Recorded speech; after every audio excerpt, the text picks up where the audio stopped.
So what's going wrong for the Baggies? Let's head back to the CBS Arena to speak to former Chelsea and West Ham defender Scott Minto, who's alongside our commentator Flo Pollock. Scott, West Brom began the season with 3 wins and a draw. Looked very healthy, good start for their new novice boss, if you like, Ryan Mason. But it's now 3 wins, 2 draws and 6 defeats in the last 11 games. The win over Oxford, very timely indeed for Ryan Mason. But how much pressure do you feel he's under? Yeah, it's an interesting one, isn't it? I mean, obviously Albion used to be the proverbial sort of yo-yo club from the Championship to the Premier League, and it's going to take fans. I mean, look, there's a lot happened since then. Obviously, new owners have come in. They're bringing in the likes of Ryan Mason clearly as a project manager. So what's the point of bringing in the project manager who has learned under some incredible big names in the world of coaching and management, and then just sort of get rid of him after 3, 4, 5, 6 months? But ultimately, it's down to results. And if it is that bad, then something will happen. But if you look at the table, it's not that bad. They're 4 points off a playoff spot. You know, they brought in some players. It's almost as if it had been the role reversal, Hugh, where if they'd have started off badly, then come on the back of some good runs now, you'd say, right, you know, now they're going to kick on. Yeah. But I do think that Oxford result was really, really important. He was very honest after Charlton. He said it wasn't good enough. He didn't blame the players. He said it's down to him to turn it around. And it was a good performance. And they showed character under what must have been very difficult conditions. So, look, I think it's going to, I've said it before already a few times today, I think it's going to be a very, very difficult game, despite Coventry arguably not having their best 11 out. But, you know, the next 2 games after that, Birmingham at home, which again is going to be a big one with a great atmosphere midweek, and then Swansea at home. If they don't get anything out of that, but then win the next 2, I think they can still kick on and have a good season and chase the playoffs. It's important, it's interesting for the club generally. The president, Andrew Nestor, promised the fans attacking football. He then brought in a 34-year-old rookie. Tony Mowbray, vastly experienced, was sacked after 17 games. Today's Mason's 16th. So I wonder what Andrew Nestor is going to be feeling about what's going on at the club. I think the message is probably going to be patience being required for the fans of West Bromwich Albion. What that means for the rest of the season, I'm not too sure. One of the reasons I kind of feel for Ryan Mason, Scott, is the firepower in the squad at the moment. You can promise attacking football. If you don't bring in great attacking quality, you're never really going to be able to deliver that. They've got the 21st XG in the league, so they don't create many goal-scoring opportunities. Does that reflect more on the players or Ryan Mason for you? I think, listen, I think Ryan, knowing him as a person, the player that he was, and the coach and the people he would have learned under, he wants to play progressive football. It does make me laugh, you know, and you're absolutely right. Listening to owners kind of saying, we want to play really attacking football, we want to play on the front foot, but we're not going to be spending loads of money to do that. Now, that's fine, because, you know, not all owners are able to do that for whatever reason. But don't then promise something that's going to be, you know, almost worth double the price of the ticket and put the pressure on the manager and the players to do that if the players, bottom line, just aren't good enough. I'm not saying they're not good enough. I'm just saying it takes time. This is a project manager. It's his first time ever. Tony Mowbray was the other end of the scale, and that didn't work. So let's give him time. Let's let this season kind of let him make his own mistakes. And West Bromwich Albion should never really be saying we're not going to go for the playoffs. And that's not what I'm saying. But what I am saying is try and put the today and what everybody is about the here and now, and look towards the long term, because ultimately, if West Brom are to go up and to hopefully stay up from their point of view, all the foundations need to be right. And there's a new manager coming in with new owners, and that's going to take time. West Brom have lost their last 4 away games. They've scored once in the process. Ryan Mason saying they need to have a belief, not show their opponents too much respect this afternoon. How do you stop Coventry? Well, you can try and not turn up, but then if you have to turn up... No, I mean, look, again, what I would say is, what Coventry are we seeing? They've got a couple of players maybe out, one on the bench going forward. They're coming following the international break, but you can't control that, so control the controllables. 1, you need to be very solid defensively. 2, when you do get the ball, you need to be very good with it. And 3, if you do get the chances, you have to be clinical, because if you're not, and quite often the first goal is so important, because Coventry very rarely concede that first goal and then go on to win. They've only done it twice in those 15 games. They've still won one of those and drawn the other one. but they need to score the first goal, but they need to be so solid, and Josh Griffiths will have to have a great game as well. Fireworks turning the sky blue in Coventry ahead of a big Midlands derby. The two sides making their way out onto the pitch. Remember, we've got another packed live football schedule for you across the Talksport network this weekend. We're going to bring you over 500 games this season, of course, culminating with the World Cup in the United States, Canada and Mexico next summer, and Scotland will be there as well. Remember, Burnley against Chelsea are just getting underway over on Talksport. Later here on Talksport 2, we're going to have commentary of Leicester against Stoke from 3 p.m. But right now, we head to the CBS Arena for exclusive championship football on your home of the EFL, Talksport 2. Can table toppers Coventry City extend their lead at the top of the table? Let's find out in the company of former Chelsea FA Cup winner Scott Minto and Talksport's Flo Pollock. Thanks, Hugh. Good afternoon, everybody. The international break is over. Domestic football is back. And for the Sky Blue fans here in the CBS Arena, they will be very happy to watch their side again. It couldn't be a better time to be a Coventry fan. Their side sit top of the championship. It is pouring with rain here in Coventry, and it's due to rain relentlessly all afternoon. There will be some soggy socks out there on the field come the final whistle, and it's smoky here in the CBS Arena as well. A lot of pyrotechnics and fireworks going off ahead of kickoff, which I'm a little bit jealous of, because they were the other side of the pitch to us, so we didn't get the warm from those fireworks.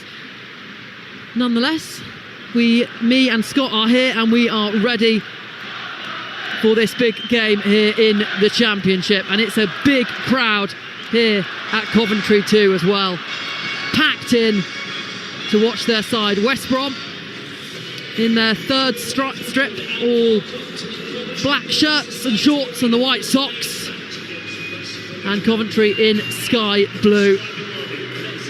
It was a good international break, an exciting international break, especially for fans, of course, of Ireland, Wales and Scotland, but it is great to have the championship back, Scott Minto. Absolutely, Flo. Look, I love my country. I love watching my country, but also there's nothing like club football as well. You know, whether it's Premier League, whether it's Championship, League One or League Two. And it's great. There's a wonderful atmosphere around here, a sense of what could happen of Coventry. I remember playing against Coventry, you know, in the Premier League. I told you a very quick story about when I was at Chelsea, and actually our kit man only brought one kit. The referee said, no, you can't use that, so we ended up using Coventry's second kit. And let me tell you, we played like Coventry reserves. We lost 3-1. But yeah, for them to get back to the Premier League would be amazing. And obviously Albion want to do exactly the same as well. So we can add former Coventry player to your list of clubs then, Scott. The Chelsea fans probably thought that. And West Brom get us underway then. They fire it all the way back to their goalkeeper Griffiths in his all-orange strip. And I'll just go through the lineups for you then. So for Coventry in goal it is Rushworth, who's having a brilliant season on loan from Brighton. A back four of De Silva, Kitchen, Thomas and Van Avik, Torp, Grimes and Eccles. And the front three, Mason, Clark, Sims and Sakamoto. If you're just joining us, then Thomas Asante as well as Haji Wright are on the bench. They were both away with their respective nations, travelled a lot of miles over the international break, so they are on the bench. And I think West Brom fans will probably be pleased to see those two not playing today. But they can come on should they be required, as the ball's fired out of play by Coventry for a West Brom throw-in just in front of us on this near side. In terms of the lineup for West Brom, it's Griffiths in goal, a back four of Campbell returning from injury. His last appearance was against Ipswich on the 25th of October. Centre halves Phillips and Mepham, and then Taylor in left back, Malumbi, Mowat and Price the midfield three, and Carl and Grant, Johnston and Norwegian forward owner Hegerber.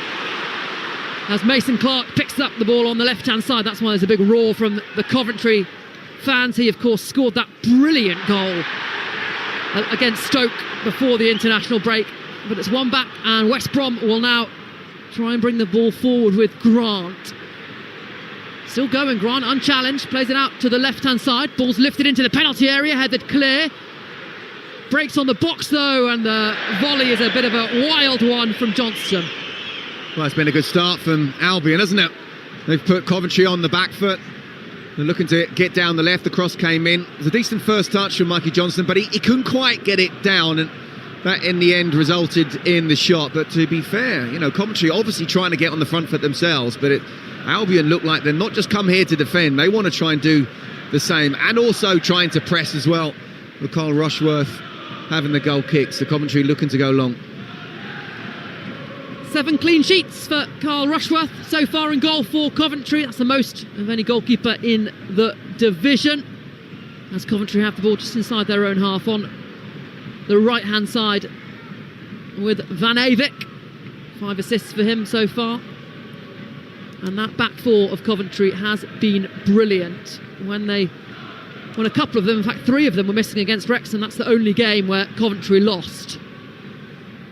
And here is Torp in the midfield for Coventry, lays it off to Sakamoto, who Frank Lampard was waxing lyrical about earlier in the week, saying he was a dream to work with, an absolute low maintenance man, and one that's doing a really, really good job this season for Coventry.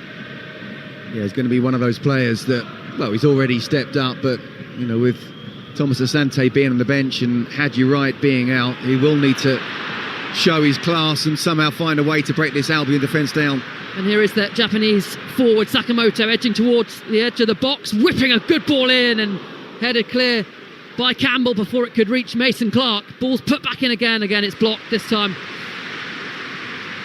by Taylor, and it's a throw-in for Coventry, level with the West Brom penalty box. I've seen both teams trying to go for it, both teams pressing when they can, both teams trying to attack when they can, not afraid to go long. Already seen an attempt from both teams now, so it's been a good start. And I think here comes a long throw-in. 3 minutes played here. Coventry 0, West Brom 0 in the 12:30 kickoff in the Championship. And in comes the throw-in.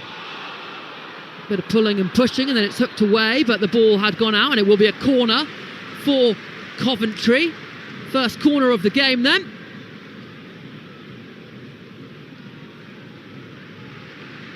Elsewhere in the Championship, Bristol City have taken the lead against Swansea. Dickey with the goal. So a goal in the other Championship, one of the other Championship early kickoffs. There's a corner here though for Coventry, a side that lead the Championship by 5 points. All the players are clustered in the 6-yard box. In it comes, headed clear by Mepham. We'll go back to the corner taker. The low whipped-in delivery met by Isaac Price of West Brom, though he finds Grant midway inside West Brom's half. Price then switches it out, a really good switch actually, to the right back Campbell, back to his goalkeeper, who fires it long downfield, looking for Hegerberg. Big day for the Norwegian forward, given the start ahead of Josh Madger, who's not really been finding the net like he was last season, Josh Madger. As the long ball goes over the top, looking for Ellis Sims. West Brom players think he handled the ball, but we play on. Here is Mason Clark in the penalty area, a couple of step overs. Lays it back, cries of shoot. Torp doesn't do so, back with Mason Clark. And then it's fired in, out by former Liverpool defender Nat Phillips.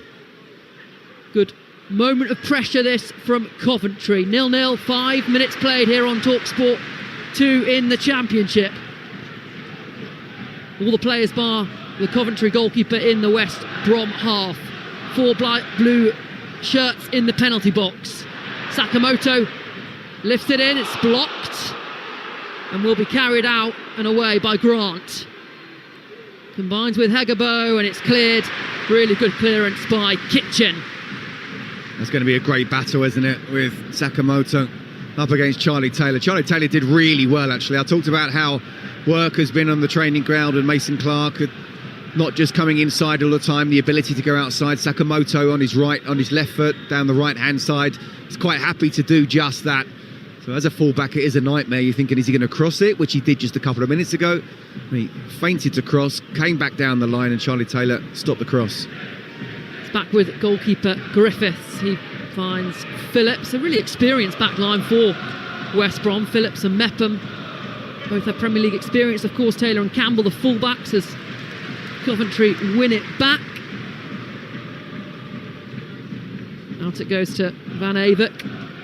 Him and Sakamoto have formed a really good partnership down that right-hand side for Coventry. Coventry have the ball in the left-back position. Just waiting for the West Brom players to press them.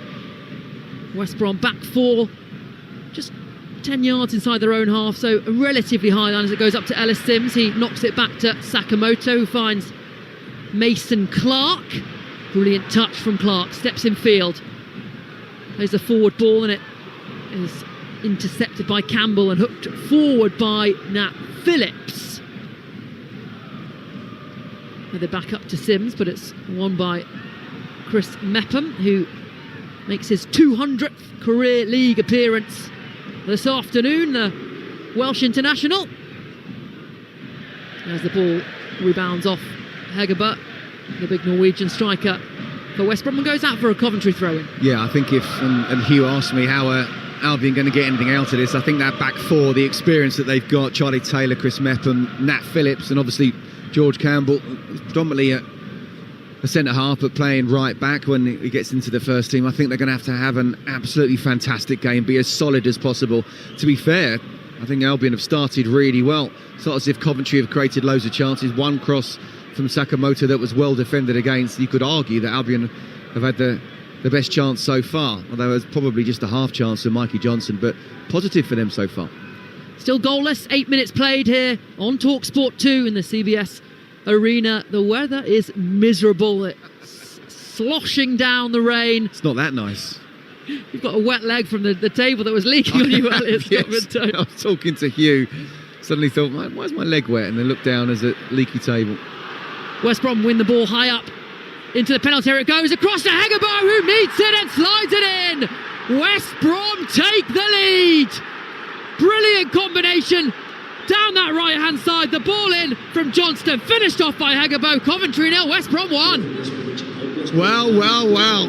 Now, we talked about how well Albion had started the game, very much on the front foot, wanted to try and press without the ball, but also attack when they had it. And it's exactly what they did there. Mikey Johnson just finding far too much time down the right-hand side, getting towards the byline, whipping it across. And Hegerberg's absolutely free. He's in the 6-yard box. It's a simple touch. All he's got to try and do is just connect with it well, use the pace of the cross, and make sure it stays on target. And Rushworth, for all his good goalkeeping so far this season, would have absolutely no chance. Well, we said there'd be goals. Didn't realise the first one would come from Albion. The Sky Blues are 13 points and 13 places above today's opponents, West Brom, but it's West Brom who have taken the lead, and it's Hegerberg, 2 goals in 2 now. He was rewarded this afternoon with a start ahead of Josh Madger by his manager, and he has repaid his manager well there. Really good finish, good West Brom goal. 10 minutes played, Coventry 0, West Brom 1. Yeah, good West Brom goal, but a really poor Coventry goal to concede, you have to say. I mean, not quite sure where the defenders were, where De Silva was as well to try and stop the cross. Mikey Johnson was just completely free.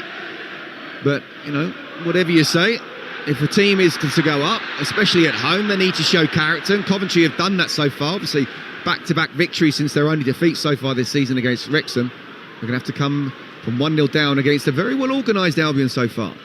Here's Mason Clark out on this left touchline. Plays it back, and it's 5 forward looking for Mason Clark. We know he bulldozes his way through. That the voice of former Chelsea and West Ham defender Scott Minto here with me on Talksport 2. Coventry trail West Brom by 1-0. 11 minutes played. Coventry did come from behind against Sheffield United recently. They won that by 3-1, so they won't be panicking just yet, but it's not a great start. No, I mean, no team wants to be conceding the first goal. If you look at the stats, they are generally really important, although if you do look at Coventry stats, before today, they've only conceded the first goal twice. They still won one of them and drew the other, but you don't want to be conceding that first. Here's Johnston. Don't want to be conceding any, really, do you? You want to keep a clean sheet. Picked up by Jay De Silva. Was away with Wales over the international break. A lot of these players from both sides actually away with their respective national sides. It shows you the strength really of the Championship, doesn't it? Well, I did say it's always best to play one of the best teams straight after the international break. As you say, Albion have had players away as well, but I just feel, it almost takes a bit of time. We've seen a bit of a lethargic start from Coventry so far. Ball's whipped into the box, looking for Ellis Sims, who met it, but didn't quite get the contact required. That's the best chance so far then for Coventry. It's behind for a goal kick. Header from Ellis Sims, didn't quite catch it as he'd like. Well, it's just an incredible ball from Matt Grimes. The ball's played back to him and he's whipped it in. It must be 40 yards out, and it's got a lot of height on it, but it's dipped viciously. And unfortunately for the Coventry fans, no one could get on the end of it, but a wonderful ball. You could argue he's Premier League class. I mean, no Premier League side is going to come in for him now, but I think he's an absolutely crucial player for Coventry. I really do, on and off the pitch, protecting the back four, but starting attacks and putting in wonderful crosses like that. And if things continue as they have been for Coventry, they might be playing in the Premier League next season. But they trail here by a 0-0 up against Midlands rivals, West Brom. And West Brom have the ball with Price, brought down well. Gets past his marker, he's out by the corner flag, goes back to Johnson. He finds Mowat on the edge of the box. Mowat lifts it in, looking for Hegerbar, and it's met instead by Coventry defender, who heads it back to Rushworth in goal. But another good opportunity for West Brom. It's a really good opportunity. I mean, it's a floaty cross, so it's very difficult for him to get the power on it, especially when he's got a defender right up against him. But Coventry fans won't be enjoying what they're seeing. As Grant bursts away, plays it infield to Price, dispossessed. Forward comes Torp now for Coventry. Trots over the halfway line, finds Sakamoto out on that right-hand side. Sakamoto goes backward, and all the West Brom players just drift back into their own half, ready to defend as the ball's at the feet of Thomas. Finds his centre-back partner of Kitching. Elsewhere in the other Championship games, Scott Minto, your former side, Charlton trailing by a 0-0 against tell me that, Flo. Southampton. Manning scored for the Saints. So goals going in all around the Championship as Coventry come forward. They trail by a 0-0. Sakamoto out on the right-hand side. Ellis Sims and Mason Clark in the box. He goes back to Van Avik. Sakamoto again. Just drifts forward with the ball. Low ball across, that's blocked, and Mowat will clear. He's such a great player to watch, Sakamoto. He just glides around the pitch. Ball stuck to his foot. A really, really quality player. Already equalled his goal tally from last season. 3 goals in his last 4 as well, as Van Avik dinks the ball in. Ellis Sims collecting the penalty area, pokes it back, and the volley off the crossbar. Really, really good strike in there from Torp.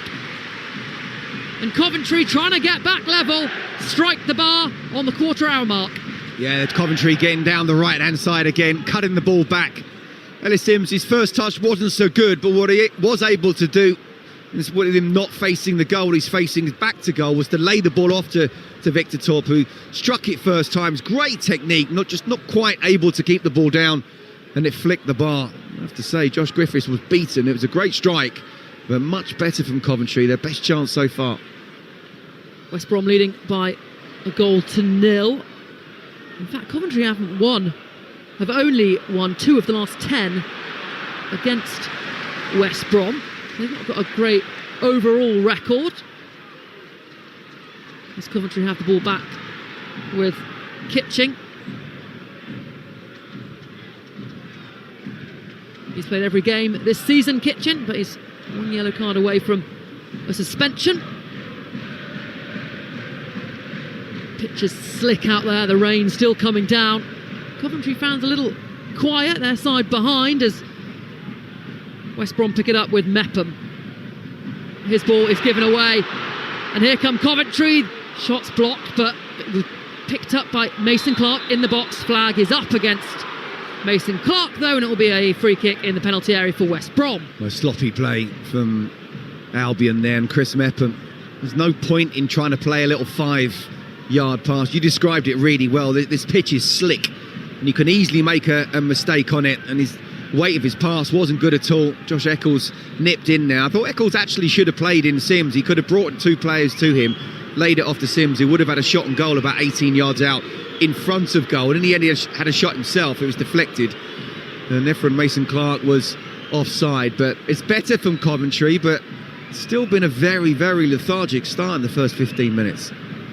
And there's going to be a break in play here because it looks like Chris Mepham is in need of some physio support, and Southampton have doubled their lead against Charlton elsewhere in the Championship. Stop it, Flo, come on. So it's Charlton 0, Southampton 2, sorry. Former Charlton defender Scott Minto. I blame producer Izzy. She keeps showing you the score. So Mepham down then, and all the players have come over to their managers to get some tactical advice. Lampard now approaching 1 year in charge at Coventry. He was appointed 28th of November 2024. I was about to ask you, Scott Minto, how do you think he's doing? But it's a bit of a dumb question, really, isn't it? Because they're top of the league. I don't know what superlative word we need to use, really. I just don't think he could be doing any better. I mean, the reaction he had, and following a guy who I also played with as well, Mark Robbins, when I was at Rotherham, you know, an incredibly popular manager, and the job that he did both on and off the pitch here at Coventry was nothing short of sensational. So to follow someone as popular as him, even if you are Frank Lampard, is not easy. And of course the pressure was on him to show that he is a proper manager. I think he's been very unlucky, I really do. I think he's done really well. I think, you know, his first year at Derby, he's 90 minutes away from taking them to the Premier League. That first season at Chelsea, where they had the transfer ban and they sold not just the best player at Chelsea but the best player in the Premier League, Eden Hazard, and still finished 4th. Everton, you tell me a manager who's done well at Everton since David Moyes, apart from David Moyes, second time around. So look, you know, the pressure was on him, but I think he's a Premier League manager, absolutely in waiting, and I'm sure all Coventry fans will be hoping he can take them up this year. The impact he made from last season, they were the better side in the playoff semi-final, yet somehow Sunderland found a way to get through them, and also Sheffield United. But it looks like this season he doesn't want to bother with the playoffs. But these are games like this, Flo, that if you are to make sure you do get promoted, you do need to find a way to win. Chris Mepham is back up on his feet and off on the touchline. I'm not sure if he'll come back on, though. Christian Bielik is warming up down the sideline. Looks like Mepham actually might be able to come back on. We'll keep an eye on that. Elsewhere, the early kickoff in the Premier League. It's still Burnley 0, Chelsea 0. Full coverage of that on Talksport if you want to listen to that one here. We're approaching the 20th minute mark, and Coventry trail West Brom by a goal to 0. Mepham just having some water. We'll keep an eye on whether he will come back on. And I'm very sorry to say this, Scott Minto, but it's Southampton 3, Charlton 0. I'm going home. Mason Clark on the ball for Coventry. Mepham back onto the pitch then, so it looks like he'll be able to continue for now. Bielik getting ready should he be required. Coventry in possession with Sakamoto out on that right hand side. Looks to lift it in, but instead goes back to Thomas. It's now with Kitchen just 5 yards inside the West Brom half. Coventry were building up a bit of momentum before that break in play, and now they've lost the ball, and it's with Johnston. Tries to play it out to the touchline. Is it kept in? Yes, it is kept in. Just about by Price. Mowat now, the captain, finds Grant in the centre circle, who is fouled by Torp, and it'll be a free kick for West Brom in the centre circle. Yeah, it's a great turn, I have to say, because that ball was played inside, and if Torp was able to get there first or just win the ball off him, Coventry would have been on a counter-attack with Albion not in the right position. So it was a wonderful turn, definite foul from Torp, and well played Kylan Grant. The ball is back with the West Brom goalkeeper. He finds Mepham, who seems to be moving okay after getting the support from the physio. One back by Sakamoto, and the foul goes against the Coventry forward, much to the annoyance and derision of the crowd here in the CBS Arena. Free kick then for West Brom. West Brom looking to make it 2 wins from 2 last time out before the international break. They beat Oxford United by 2-1, came from behind, and that was a really important moment for them because they had a bit of a bad spell. They lost to Watford, Ipswich, drew with Sheffield Wednesday, and lost to Charlton before that Oxford United game. As Griffiths plays it out to Phillips. Forward he goes to Grant, flicked onto Hegerber. He's back with Mulumby. Mowat now on the halfway line. Once again, fouled. And the referee blowing up for lots of little fouls here. Not content to allow the game to flow if there is physical contact. Yeah, I think that will suit West Brom, but it's Coventry who are kind of making the fouls because they realise actually we've started really badly, we're going 1-0 down, we need to be much more on the front foot, and I'm sure, and you're absolutely right, just before the little break Coventry started to have a few more attacks, but Frank Lampard would have been having a word with them and saying, come on, get that lactic acid out of you, you need to shake up now because it's not been good enough the first 15. And the free kick comes in, but the flag is up for offside, and that is poor from a West Brom perspective. They had the chance to get it in the penalty area and they just give the ball straight back. How can you be offside from a free kick like that? You have to look along the line. I mean, you're just giving the ball away. And I tell you what, if they were able to get a second goal, then even this Coventry side, as much as they've been scoring goals for fun, and they have scored 40 goals before today, and the next highest was 26. So absolutely nailing it for scoring goals, but 2-0, the way Albion are playing and the way Coventry have started so far, can't afford to waste set pieces like that. They have scored 40 goals, Coventry, but their two top goal scorers, Thomas Asante and Haji Wright, are not on the field. They are on the substitutes bench, so Frank Lampard could bring them on later. They've been travelling away with their respective countries as Van Avik, the right back, canters over to take this throw in from the left wing position, and one of his teammates on the bench has just come over and dried the ball for him so he can get a lot of traction on this long throw. We're seeing long throws all across the game now, Premier League. A lot of teams use it as well. Here is Van Avik, throws it into the box, and it's not a good long throw at all, actually. It headed away easily. Well, should we give him a bit of credit or sort of leeway and say that the ball wasn't cleaned very well or dried? That was a really poor long throw. In fact, that's the shortest long throw I think I've ever seen.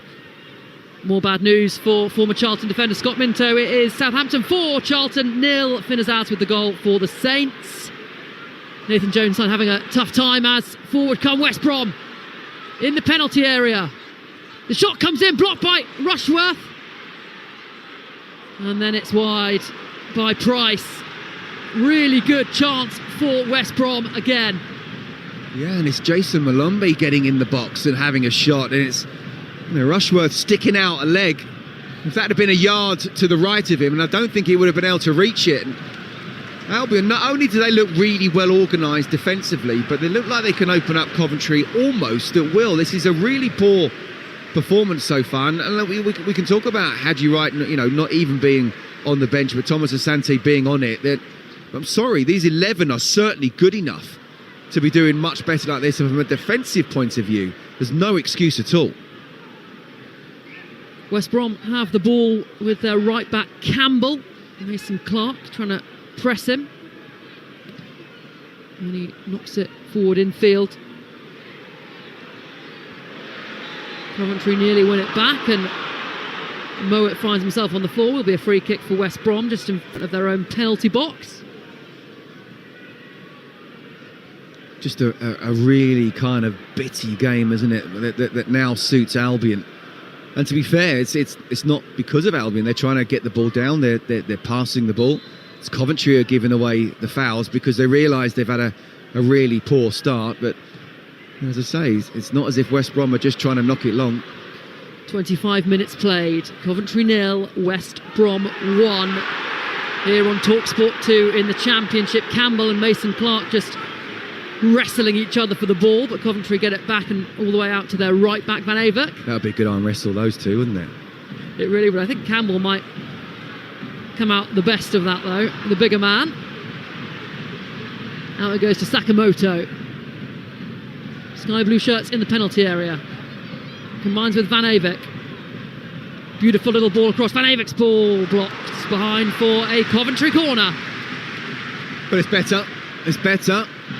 It's not good enough so far, but at least they're trying to create something. And there's been a couple of corners now, and Matt Grimes really has to put this ball in. Talked about the class that he has. The last corner he had It was a really poor one, or certainly the cross that came off the back of it anyway. So, as I say, really need to make the most of these set pieces. In swinging corner, and it's a good one, headed clear though by Campbell. And then on the edge of the box, Moa is caught. And the West Brom players are surrounding the referee. They think this should be a yellow card at least, and it is a yellow card. It's Torp who's going to get it. The ball was always really Moat's, and Torp just watched him go up for it and then checked him in the air. Free kick West Brom, and a first yellow card of the game for Torp. Well, it was a definite foul, and it was a yellow card because he was never going to get there. And actually, if the referee just held on a second or two, there was a real possibility of West Brom going on the counter-attack there. So, yeah, correct decision, but maybe just could have allowed West Brom the opportunity to counter-attack where they had. I mean, Coventry had no one back at all. It's almost as if Torp was almost the last man. 27 minutes played. Coventry 0, West Brom 1. As West Brom fire the ball downfield, Jay De Silva will let that go out of play for a throw-in, level with his own penalty area, but the West Brom players are all up in the Coventry half, boxing in Coventry. Back it goes to Jay Silva from the throw, and he fires it forward to find Sakamoto. On the turn, plays it back to Thomas. Coventry surging forward now, and the crowd trying to lift them with their energy. Here is Sakamoto. They're not happy, the Coventry fans, with that challenge on Sakamoto off the ball, but referee's got an arm up to show that he's playing advantage, because Coventry still have the ball, and forward they come. Here is De Silva. Chops it back. It's good play from Kitching. Cleared by West Brom. And I wonder if the referee will go back and give a yellow card for the player that checked Sakamoto. And the reason you're hearing loud jeers is because one of the West Brom players is down. But we play on. Coventry don't have to kick the ball out. And then over comes a West Brom player and fouls Mason Clark. And oh, this has got a little bit tasty now. Mason Clark didn't kick the ball out. He didn't have to kick the ball out. It wasn't a head injury. Malumbi comes over, takes Mason Clark out, and that then triggers a bit of pushing and shoving. And the referee's got a few things to sort out here, Scott Minto. Well, I think this is what Coventry need, to be honest with you, because they're kind of drifting towards half-time without anything happening. Obviously, both sets of players need to be careful that they don't get sent off here, but no, Mikey Johnson had gone down, but it wasn't a head injury, so there's no way that a Coventry player should be kicking the ball out, and they didn't. They carried on. Malumbi came into Mason Clark. Again, another good battle between Mason Clark and George Campbell. Malumbi's come in, he's taken him out. He could easily get a yellow card for that, and then suddenly there's been a big melee, and I don't think this would do Albion any favours. This should lift Coventry. It certainly lifted the fans up anyway, with what they've seen so far. And it's a set piece in a dangerous position. Half an hour played. Coventry trailing West Brom by a goal to 0. Coventry have a free kick out by the corner flag on the left-hand side, the way that they're attacking. And the referee, our referee today is Andrew Kitchen, is just in discussion with the players involved. It was a yellow card for Mason Clark and a yellow card for Malumbi. I think Mason Clark could feel a little bit hard done by getting the yellow card there. Look, the only thing I would say is maybe to the letter of law he should give him a yellow card, because he went back at Malumbi when Malumbi went at him and then walked away, and he grabbed him by the shirt and tried to pull him back. So technically speaking, that may be a yellow card, but I think he should have let that one go. When you think about the tackle that Malumbi did and then how he tried to go face to face, then I think he realised he didn't want to arm wrestle him, so he walked away and then caused the melee that happened. I think it should have just been Malumbi with the yellow card and not Mason Clark. But Coventry have to make this count. Good position for a corner. And the player who was down, Johnston, well, he's back up on his feet and okay. So they didn't have to stop play, Coventry. They didn't. And now they'll have this free kick. The only player in the wall is Johnston. A one-person wall. It's from a very wide angle. It's almost by the corner flag, just about 5 yards infield of it. And it comes from Grimes. Lifted up and headed over and behind for a goal kick.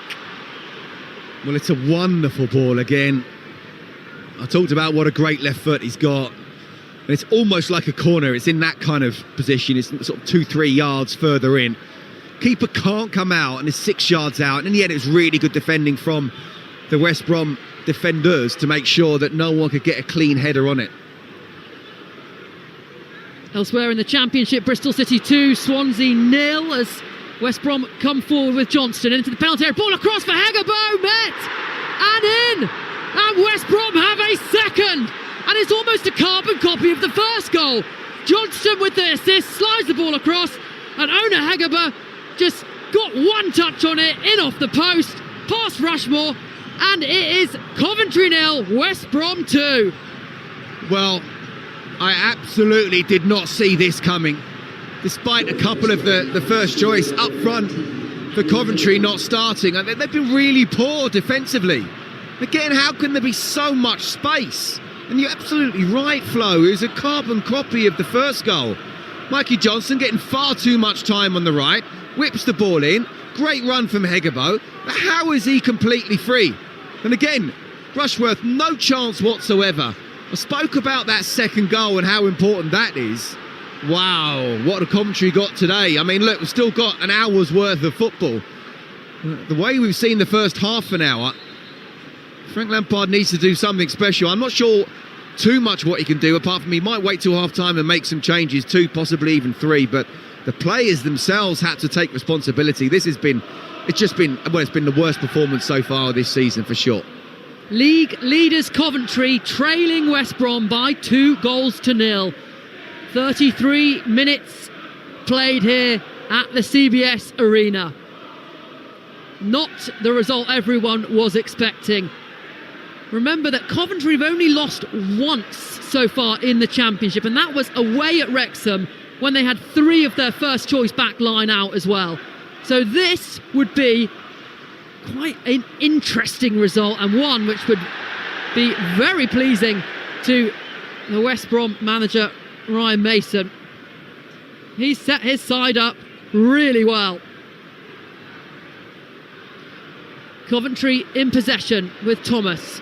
He hits it forward. It's now with Grimes midway inside his own half. Slides it out to Jay De Silva. We've not seen too much of. He finds Mason Clark. Mason Clark helps it down the line for Torp.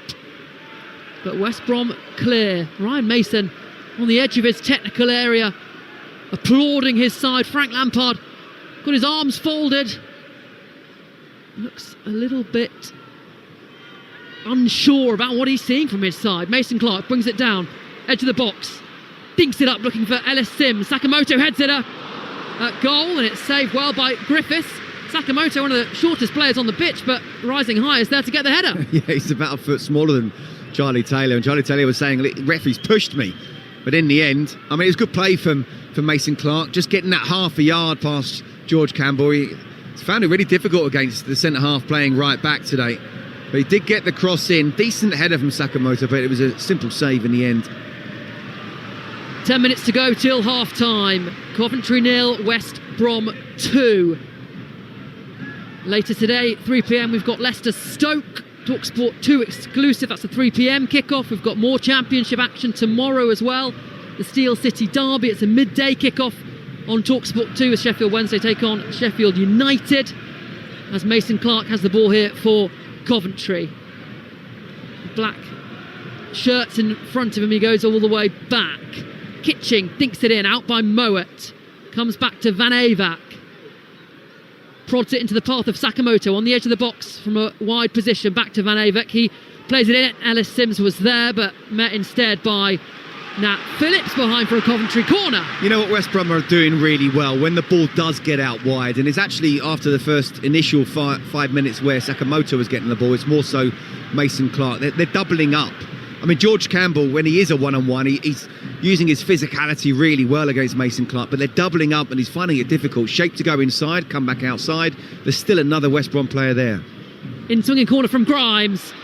In the 6-yard box, it's pinball. Will it go in? Brilliant save from Griffiths. And then a foul from Grimes as he tried to get towards the ball and keep it in. In fact, it's Thomas, sorry, not Grimes. But that was a good chance for Coventry. Another really good delivery in from Grimes into that 6-yard box, and West Brom didn't deal with it that well. No, they didn't. And that might be Coventry's best way of scoring in this first half. I mean, Frank must be thinking, I have to make substitutions, and actually, do I make them now? I mean, I don't think he will. Very rarely does the manager make them in the first half. We've got less than 10 minutes to go, but there's only one player we haven't mentioned too much. Obviously, Brandon Thomas Asante is on the bench, but we haven't mentioned Jack Rodoni, who's back after 8 weeks out. I think Frank will be loath to put him on at half-time. He's only been training a few days, and I think it's more 15, 20 minutes rather than 45, but he'll certainly be tempted after this first half. Van Ayek, the right back for Coventry, goes all the way back to his centre half. It's now in the middle with Eccles. Coventry in possession but not in control, trailing by 2-0 here in the Championship on Talksport 2. It's now out with the Dutchman Van Ayek. Coventry look to spread it out to the left. Brilliant diagonal ball, but it's overhit and bounces off the slick surface behind for a goal kick before Mason Clark could get there. Yeah, it's unlucky. Right idea from Bobby Thomas, although it does take a kind of a John Terry, a Rio Ferdinand 50-yard ping to get that inch perfect. And look, we talked at the start, Hugh and I, about George Campbell and would he find it difficult today. I think he's had an absolutely superb game, both positional, physical, the one-on-one times that he's been up against Mason Clark. And I mean, he's taller than Mason Clark, but Mason Clark's a big, strong guy, and yet he's using his physicality really well, and he positioned himself there well there. Bit of a scary moment as Coventry's goalkeeper tried to clear the ball, and it hit a black shirt and nearly bounced back into his own goal. But Coventry back in possession with Eccles. Now it's Kitching, De Silva, square pass infield for Torp. West Brom now content that they're 2 goals up, that they can drop back a bit and let Coventry have the ball. Sakamoto out on the right hand side, plays it back in field to Grimes, so returns it to Sakamoto, who's running at his defender. Back to Van Ayek, he lifts it into the penalty area, and that will be caught by Griffiths. Comfortable catch that for West Brom's number 1 goalkeeper. Yeah, you can't do that. I mean, it's talking about how wet it is. That's the proverbial coming down with snow on it, and maybe in a month's time it would have done, but yeah, got to have better quality than that. Torp in possession for Coventry, slides it out to Van Ayek. They've got numbers forward here, Coventry. Van Ayek on the edge of the penalty area, cuts inside, shoots himself, and it was always rising out into the stands behind for a goal kick. I mean, you very rarely want to have a player coming on the inside, but you don't mind letting a fullback coming on the inside on his wrong foot and then having a shot from 25 yards out. And that's where Coventry are right now. You know, look, they've had 68% possession. They've had 1 shot on target. Whereas Coventry have had 4, and obviously have scored from 2 of those. Just defending has been so poor in those really important positions. It's one thing to not really be clicking going forward, especially after an international break. Still no real excuse for allowing Hegebo that amount of space, not just once but twice. That's something which Frank Lampard, I'm sure, from a defensive point of view, will be really disappointed with. 5 minutes to go till the break here then. Coventry trailing by 2-0. In the Premier League, Chelsea have taken the lead. Pedro Neto scoring against Burnley, full coverage of that on Talksport as Sakamoto lifts the ball into the West Brom penalty area, headed out well by Phillips. Not seen too much of Ellis Sims. Coventry have tried to get the ball into him a number of times, both from the left and the right, but so far Mepham and Phillips are doing a good job on Ellis Sims. Here's Sakamoto now, once again driving forward. He gets the ball in, and the header is met, and it's in! Coventry have a goal back, and it's Eccles, Coventry-born kid, with the goal. Coventry 1, West Brom 2.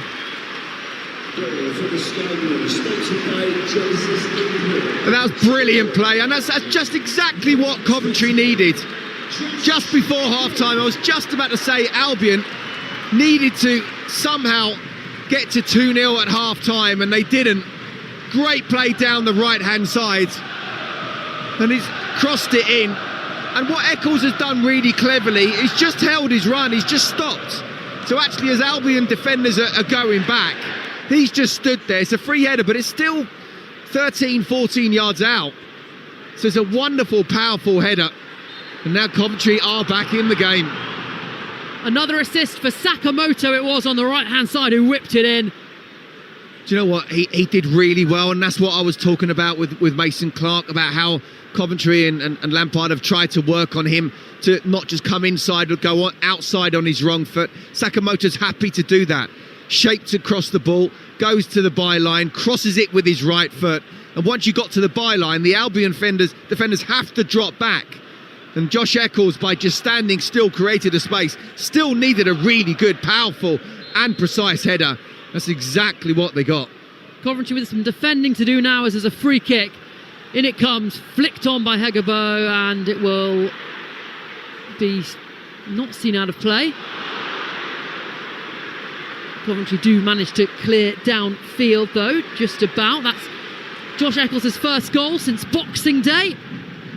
And how crucial could that goal be in terms of the shape of this game? Coventry now just one goal behind West Brom. I'm going to mention a name now that would be, you might not remember, Flo, but I certainly do, and played for Coventry as well. It was a header like Mark Haitley. It was a wonderful header, it really was, giving Griffiths no chance whatsoever. Ball won back by Mulumbi in the centre of the park for West Brom. Ellis Sims trying to get back in, he was the man that lost it. Can't get it, Phillips now has it. Here's Mowat, goes back to Griffiths. It's okay, you can say you don't remember. You are too young. Him. Too young. I'm not. I was trying to let that slide. Elsewhere in the Championship, Southampton 5, Charlton 0. I'm just checking to see if producer Izzy's not just writing that down with their own hands and handwriting. Coventry coming forward.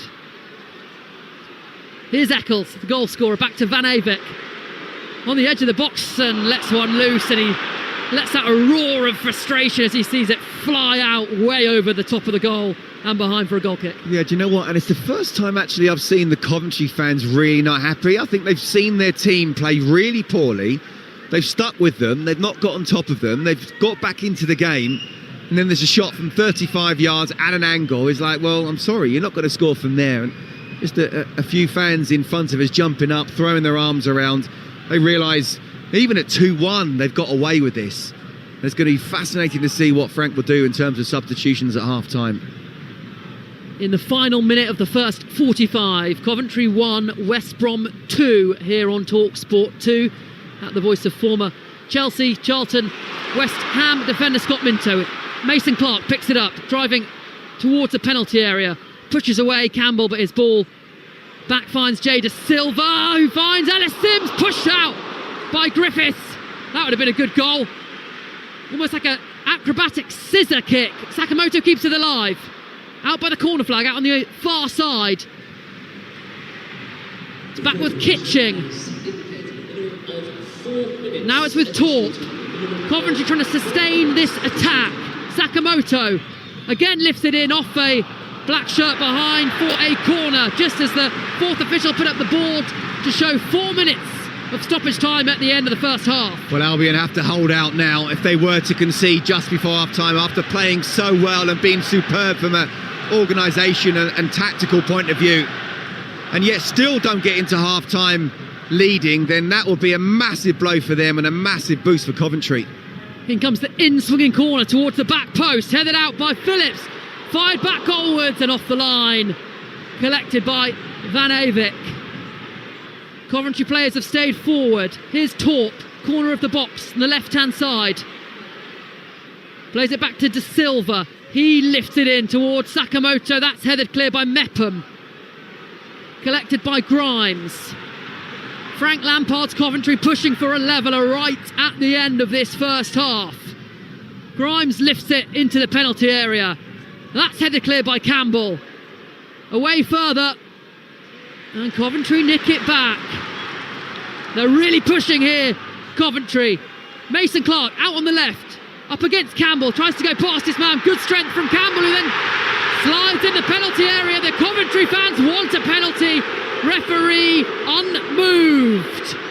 Scott Minto, your opinion on that? Well, I'm looking at the reaction of the players, and actually not many of them really claimed that. A couple of the Coventry players wanted a penalty, but I think even Mason Clark himself didn't really claim for it. There was definitely a tangle, and it looked like he just was getting past Campbell, but clearly not enough. And Campbell, well, again, he was really just stretching his leg out, but I wouldn't say got away with that one, but he needs to be very careful. It's been brilliant pressure from Coventry just in the last 5 or so minutes. 2 minutes of the 4 additional left to play. Over comes Van Avek. He's got the ball under his shirt to dry it for this long throw. Steps back right up against the advertising hoardings to get the run up. A lot of sky blue shirts in the box. Here comes the long throw. It's a good one, headed out by Phillips.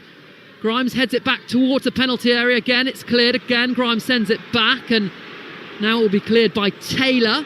In fact, it's not just a clearance, he's picked out Grant. Here comes Carlin Grant, and West Brom on the counter. They've got black shirts forward. Grant into the box, but brilliant sliding challenge and clearance by Grimes, who then has a bit of a moment with Grant. Those two just bumping chests in frustration at each other.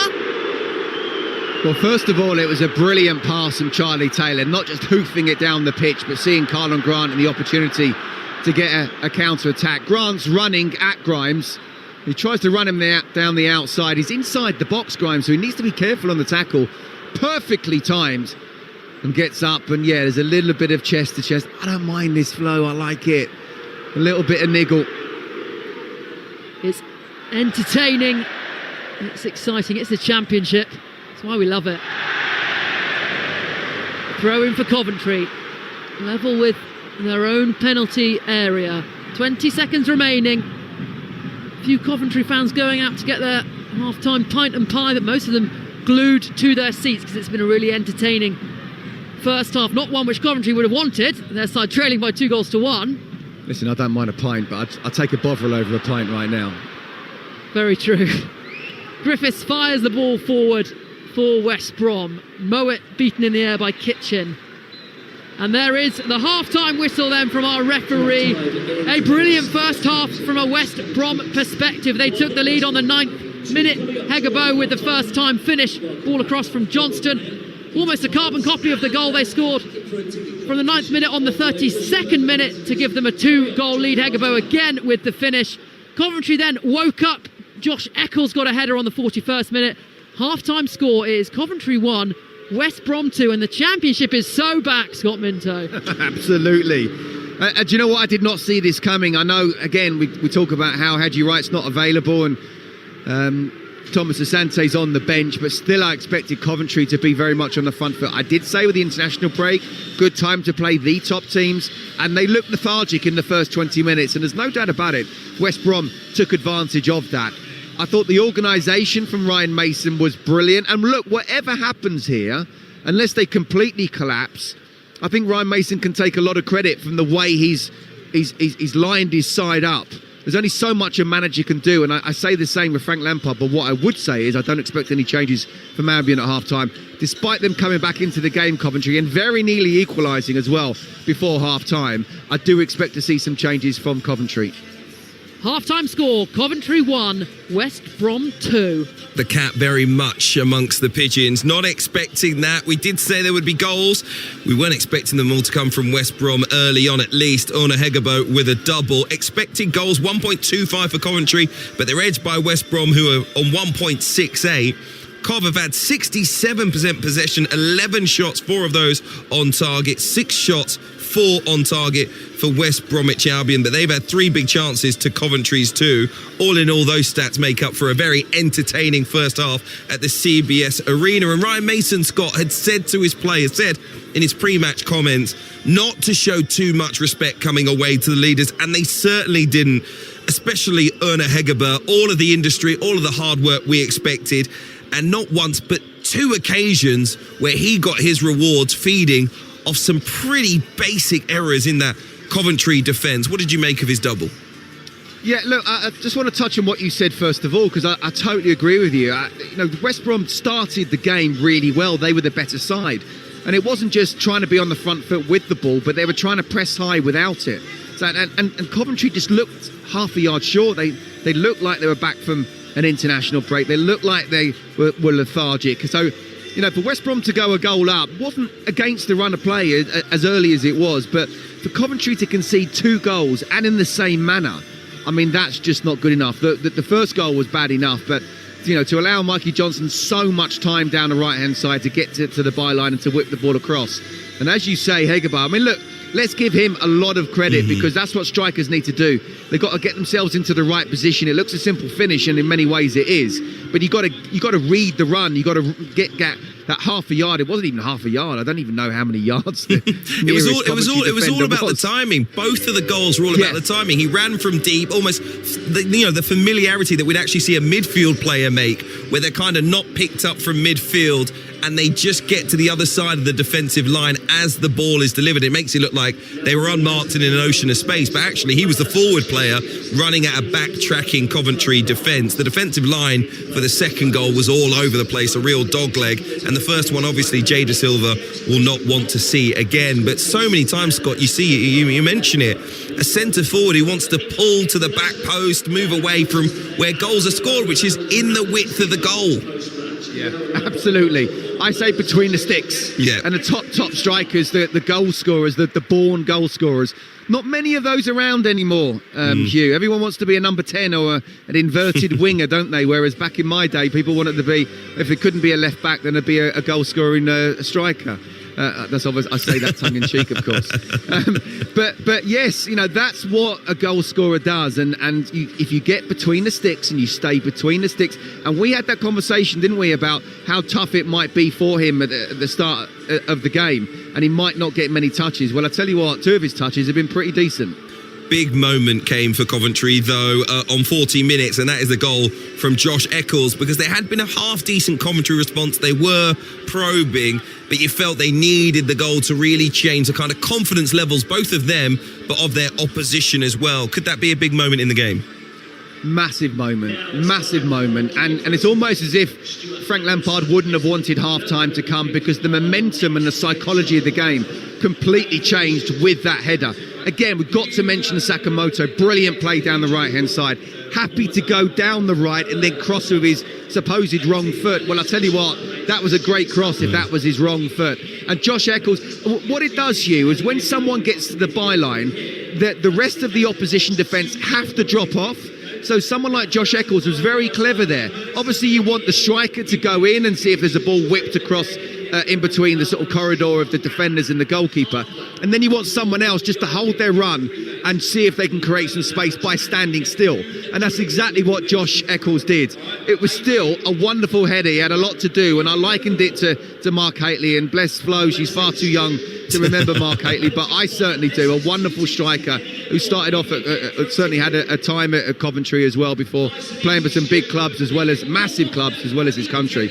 It was a wonderful header from Eccles, and then since then it has been all Coventry, and I think Ryan Mason will be absolutely delighted that the half-time has come. As I say, fascinating to see what Frank will do from a substitution point of view.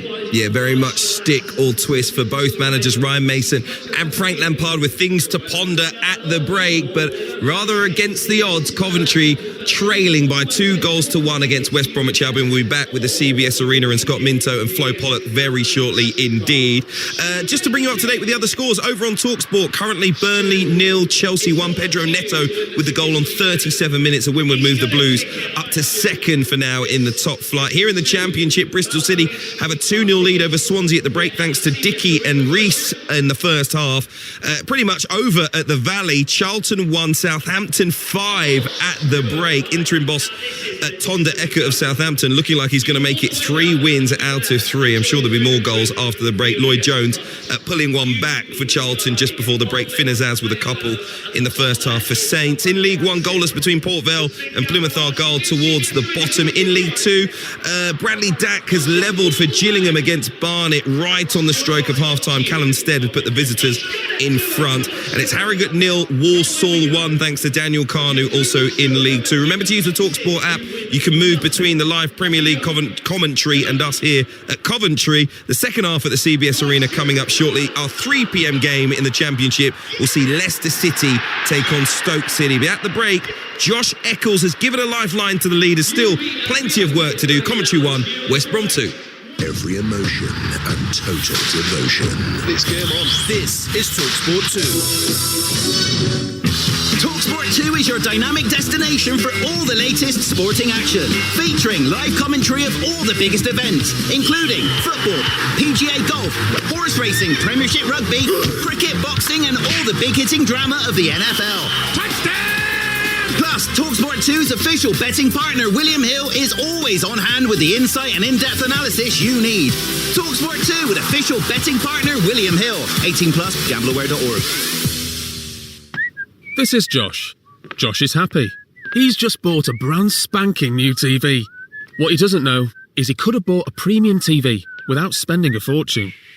You see, Hisense's award-winning TVs come with premium features like Mini LED, Quantum Dot and Dolby Atmos, but don't cost the earth. Josh is sad. Sorry, Josh. Choose smarter. Choose Hisense. Rated 5-star for reliability by Which. In her framing shop, Sally's got an eye for precision, plus a computer full of customer orders and precious memories. There are locks on the doors and sensors on the windows. But what's securing it all is BT Cybersecurity. With business antivirus, cloud protection, and security awareness training. It helps stop threats before they strike, keeping sensitive business data safe. Because protecting your business takes more than just toughened glass and a steady hand. Cybersecurity is everyone's business. Search BT Business Cybersecurity. Well, hello there. Welcome to the world of Trustford. Oh, it's huge. Filled with our friendly team to help you with all our latest products and offers. Like 0% APR on new cars and vans. And there's a wide range of used vehicles all available with Trustford now. Visit trustford.co.uk and discover the world of Trustford. For you. Terms and conditions apply. With a Travis Perkins trade account, you open the door to big trade deals every single month. Right through November, get a 12mm sheet of tile backerboard for only £12. Join the club and get this and other big trade deals this November with your trade account. Travis Perkins, doing what matters for the trade. All prices exclude VAT at 20%. We're the dirty secret in your drains. We may start as a nasty little nip, But we get more powerful, crawling up your pipes, choking your toilet. until it's all aboard the express train to drain pain. When your drains become a total horror show, call Metro Rod. Metro Rod's heroes are on hand 24/7 to nuke all the nasty surprises in your pipes. For sanitation salvation, visit metrorod.co.uk. Metro Rod, here to save the day. Benny's parents, thanks for coming. Hiya. So, Benny has really blossomed this term. You're telling me? He outgrew his bike. We sold it on eBay. Oh, that's not quite what I meant. It's free to sell on there. Free to sell? Easy too. Sold Benny's bike, your guitar, my jacket. You sold my guitar? Shall we talk about Benny? When it's this easy to sell for free, you can't help but say when it's eBay. Things people love. T's and C's apply. Excludes vehicles. Feel the power and the glory.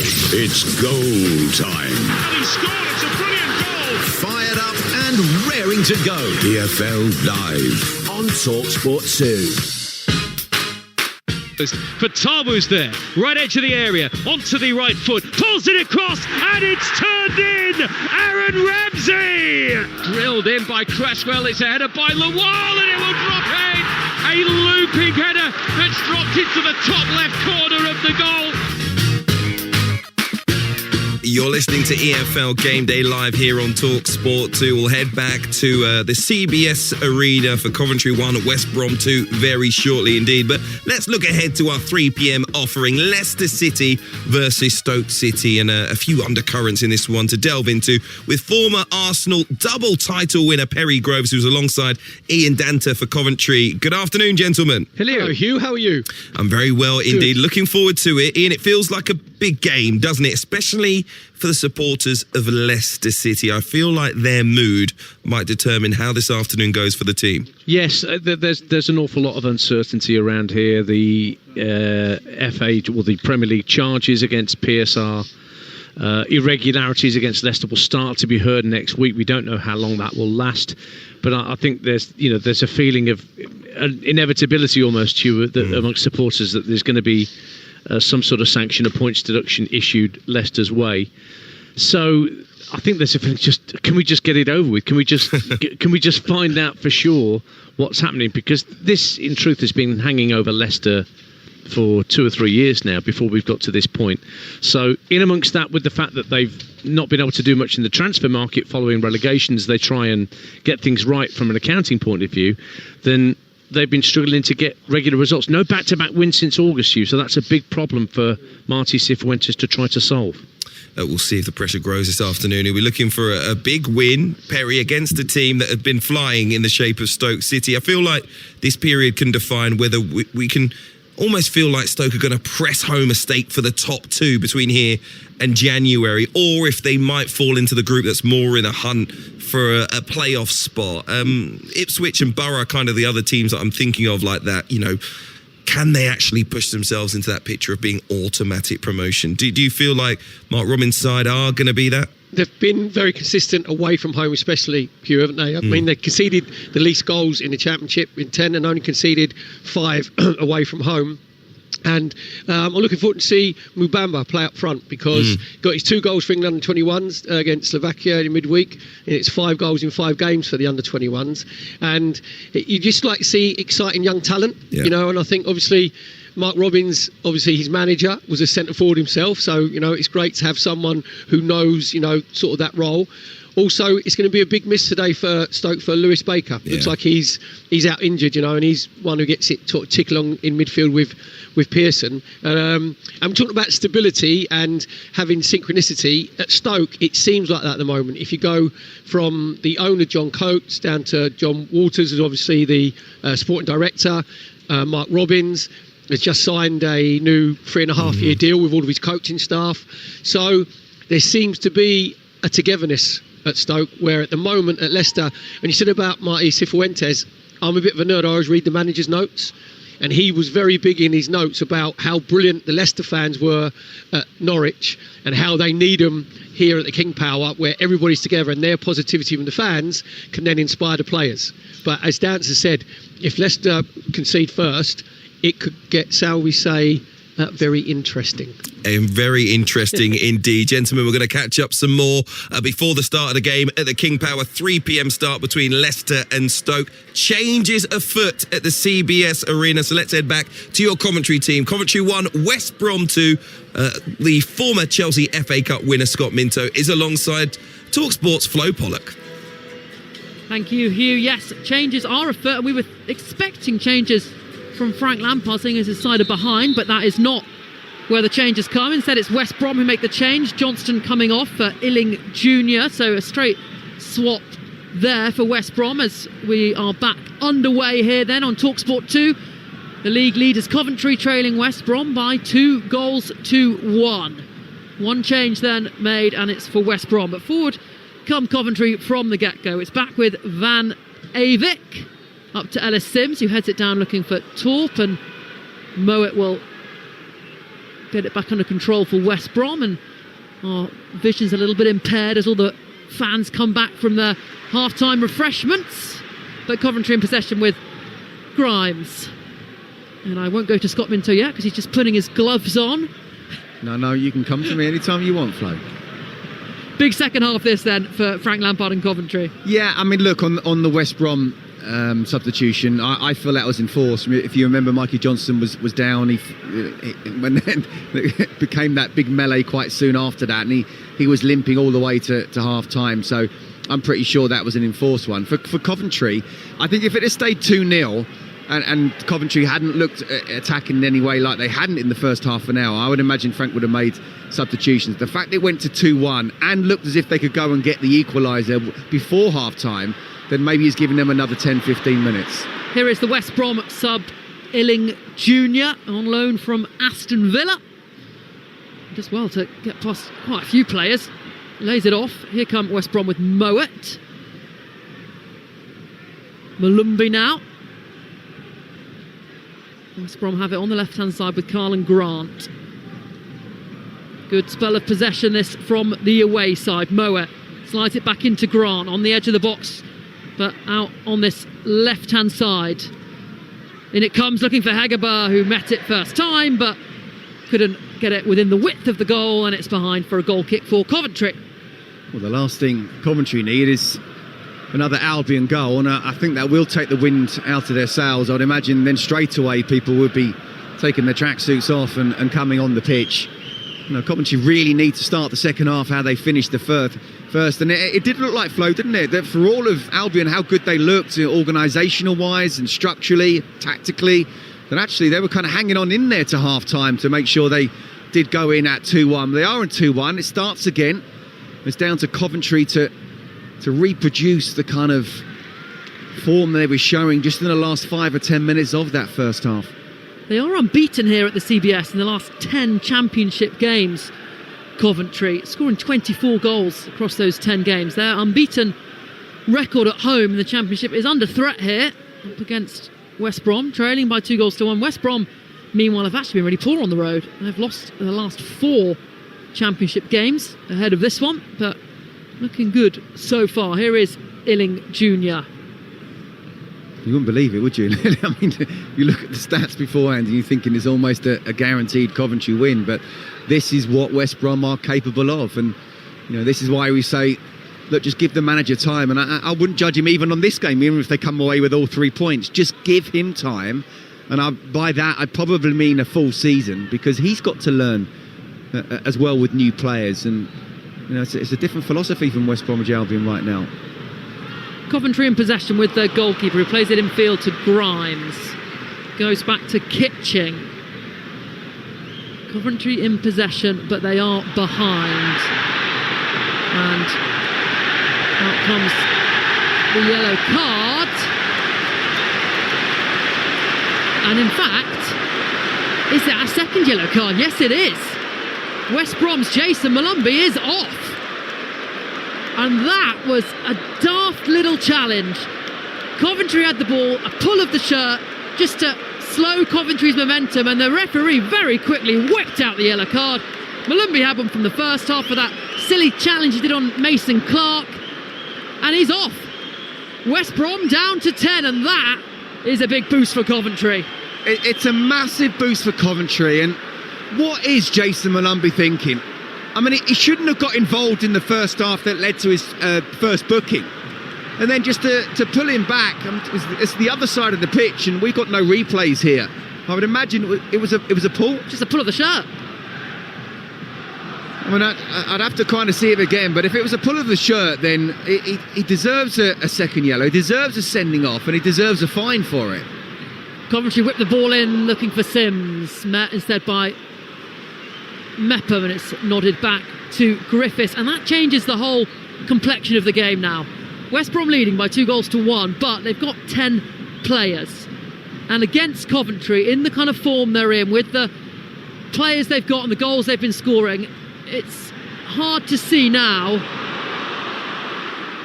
how this isn't just one-way traffic. West Brom clear, only so far as Van Avik. He plays it up to Sims, and it bounces off the big man's feet and goes out for a throw-in for West Brom. It's just, I mean, it's the start of the second half. You're playing against the best team in the Championship, who is scoring goals for fun, and you've just had a wonderful 35 minutes. Been under pressure of the last 10, but still, you're 2-1 up in the home of the best team in the division. You've just put a silly challenge in that's led to a first yellow card, and at the start of the second, you grab a player around the waist and it's a definite second yellow. I mean, what is he thinking? Someone's just texted me, Malumbi is Malumbi, and he texted me that before the game, by the way. Honestly. Yep, a third career league red card for Jason Malumbi. As Coventry come on the attack, in comes the shot, takes a big deflection. Saved comfortably by Griffiths. Such an entertaining game so far here at the CBS Arena. The floodlights are on, and it's only, what's the time? It's only 1:41, but it feels like about 8 p.m, Scott. It's so dark here. Doesn't it? It feels like it's almost an evening kickoff or a late afternoon kickoff. But yeah, we're still in lunchtime technically, aren't we? I mean, I just feel for Ryan Mason. I mean, shaking his head in disbelief. He couldn't believe what he's seeing. And you know, if they don't come away, even if they come away with a draw, you know, he can have a go at his player and fine him. And you just cannot do something like that in any match, but especially against the best team in the league, who will always play better than they did in the first half. Coventry on the attack down the left with Jay De Silva. He's not able to get the ball in, but West Brom clear. And I suspect I'm going to be saying that a lot for the rest of the afternoon. West Brom clear downfield as all the players are in the West Brom half. Here is Bobby Thomas out to Sakamoto. It was his delivery that got the goal back in the first half when it was met by a header, and it comes from Sakamoto. Back stick is Jay De Silva. Brilliant volley, but over the bar. Great play again from Sakamoto. Again, quite happy, even though he's predominantly left-footed, to go down the outside. Goes past two players, just about keeps it on. And perhaps just overhit the cross a little bit because he was stretching so much, but still, Jay De Silva deciding to take it first time. I mean, that would have been some goal, wouldn't it? A volley from the edge of the box. Would have had to have been top corner, but definitely the momentum, complete shift to Coventry now. I think it's going to take some goal to beat the one that Ephron Mason-Clark scored against Stoke last time out. That was amazing. And in late in the game as well. Ended up having to go off after that. And speaking of goals, in front of us we can see Brandon Thomas Asante warming up. Might we be seeing him soon enough? He was away with Ghana in the international break, played a lot of minutes, travelled a lot of miles. That's why he's not starting. As Illing Jr., the substitute, tries to bring it away for West Brom, goes down under a challenge. No free kick. Referee content that he threw himself to the floor rather than was felled. And Coventry come forward with Grimes. Lays it in to Eccles. Coventry in possession, out with Sakamoto on this right-hand side. Trots in field, plays the ball in, header clear, only so far as Kitching. Kitching then trots forward. All West Brom are so deep here. All the players in the box or just on the edge of it. Back with Kitching now. Coventry just moving it from right to left, changing the point of attack, trying to find a gap in that black wall of West Brom players. And it's back again with Bobby Thomas. Approaching 10 minutes into this second period. Coventry trailing West Brom by 2-1 here on Talksport 2 in the Championship. Ball lifted in by Grimes, and Phillips is there, and he will deal with it, but he can only deal with it by putting it out for a Coventry corner.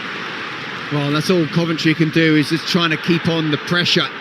It's not about getting the equaliser in the next 5-10 minutes, but if they get it by 75, even 80 minutes, just tire West Brom out of this 10-man Albion side and then go on and get the winner.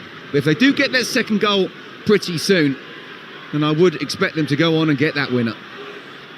Corner, all the players bunched in the 6-yard box, and the referee's seen something he doesn't like, so he's blown the whistle and come over to that 6-yard box to have a word with a number of players. He now trots away, and Coventry will be able to take the corner again. They're all really compact in that 6-yard box right near the goalkeeper, making it hard for Griffiths if he wants to come out and claim it.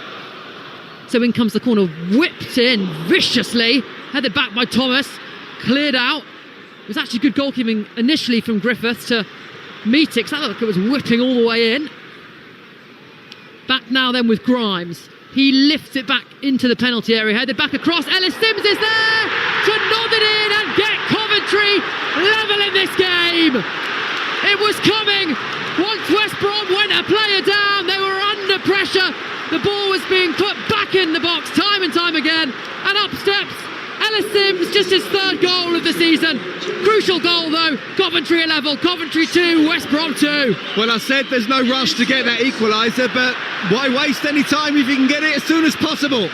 And it gives them plenty of time now to go on and get that winner against a 10-man Albion side. And look, it's heartbreaking if you're an Albion fan, really, when you think about how well they played in the first 35 minutes. The stupidity of going down to 10 men. But still, even with 10 men, they should be able to defend better than that. Ellis Sims talked about the opportunity he's got with Hadji Wright not being in the squad and Thomas Asante being on the bench. Take that opportunity. He's done that now, and each time Frank must be thinking, I'm going to make some changes, but they're given something on the pitch to see why. That actually, no, I'll leave this 11 on for as long as possible and see what can happen, and maybe this 11 can go and get the win. Sakamoto with the ball in towards the back post, brought down by Mason Clark. And the Coventry fans are in good voice now. They were a little quiet in the first half when their side was trailing. Ball put in now, Sims again with the header this time. A glancing one, needed to power it in, instead it drifts wide out for a goal kick for West Brom. And Ryan Mason surely has to change things now, Scott Minto. Well, there's not much he can do, really. I mean, he's got to be very careful to not just take off an attacking player and put on a defending player and say, right, we're going to keep it at 2-2. There's a long way to go, and you need that out ball. And again, sometimes it's down to the players. We talked about, the stupidity of what Jason Malumbi did, but these players here now have to be better. I mean, that's a goal that actually they shouldn't be conceding, really. Ellis Sims has risen above centre halves that are big enough and strong enough and experienced enough to make sure that they don't concede with that, giving the keeper no chance. And let's get the team news ahead of the next championship game here with Ian Danter. Thank you, Flo. 3 changes for Leicester City here at King Power as they take on Stoke. Out go the injured Nelson, Okoli and Ayew. In come Mavididi, Fass and Thomas. Just 1 change for visitors Stoke, who bring in Thomas Rigo in midfield for the injured Lewis Baker. We're live here from the East Midlands after you're done, Flo, at 2:30 for Coventry City Leicester City against Stoke City. Thank you, Ian. Big roar as Coventry have another chance. Coventry 2, West Brom 2 here on Talksport 2 in the Championship. Coventry have come from 2 goals behind. Van Avik, ball across, block, back to the Dutchman, lifts it up towards the back post. Collected by Jay De Silva on the other side, he lays it back. In comes the ball, headed out by Phillips. Thomas back in. This is all Coventry. Kitching headers the ball back goalwards. Sims can't rise above Mepham. And the Coventry fans are really behind their side now. West Brom have over half an hour to play. And if Coventry continue like this and West Brom continue this deep, you can only see it going the way of a Coventry win. And that's why it's not just a question of just putting everyone back and putting defenders on the pitch. They need the out ball. This is attack v defence at the moment. Sakamoto tricks his way into the box, knocks it off Taylor. Another corner for Coventry.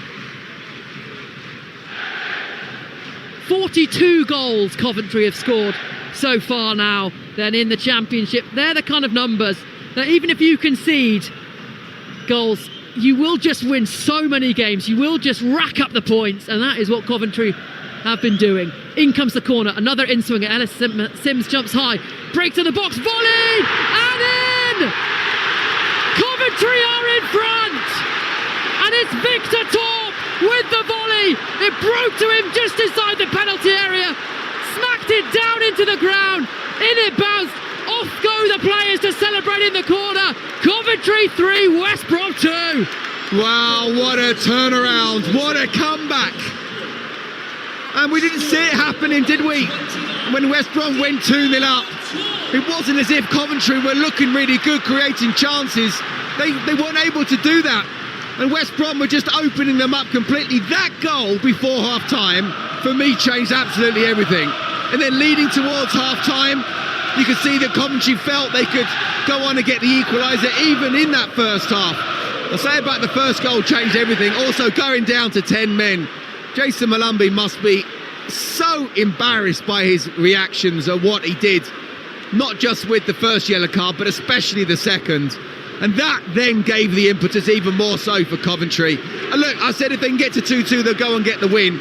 I didn't think in such a short space of time they would get those goals. And I'm not surprised now we see West Brom making changes. The Baggies have crumbled here at Coventry. Here come some changes then.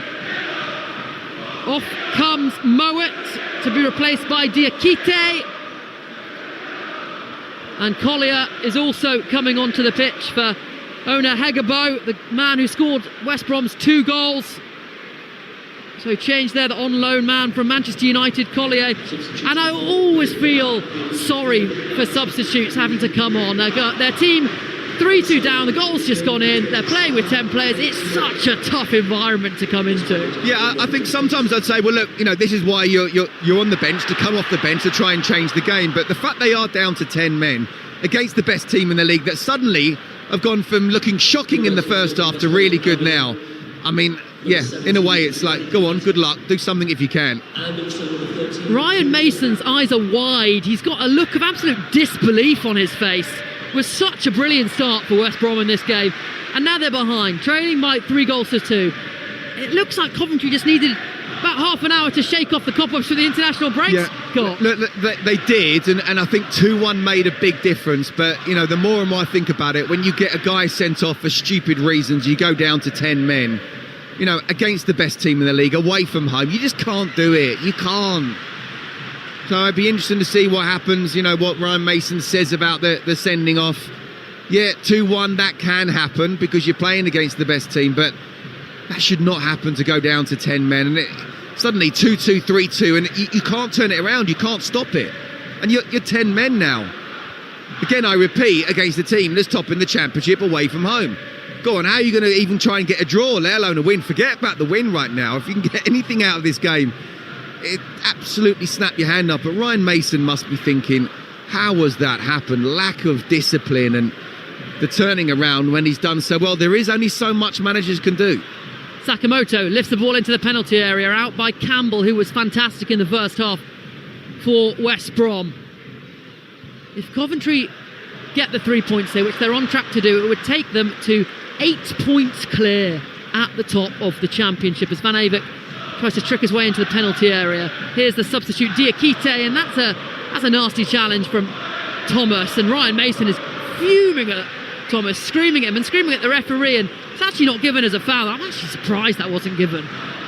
Diakite just left on the mud. I understand shoulder to shoulder, but I don't think that was shoulder to shoulder. And Ryan Mason's he's a very relaxed individual. Normally he is livid, isn't he? Especially what's happened on top of what just happened there.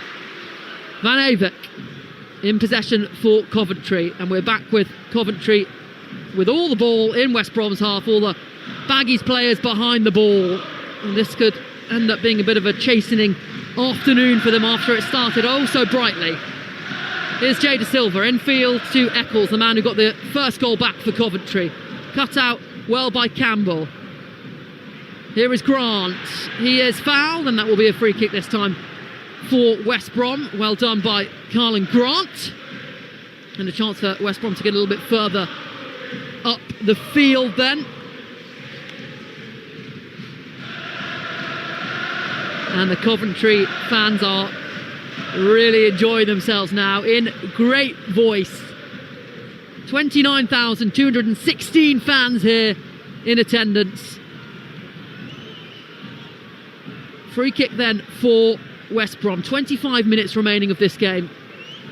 Coventry leading by 3-2. Up it goes by Griffiths. Phillips heads it on. That's a decent header on out to the wide area. In it comes.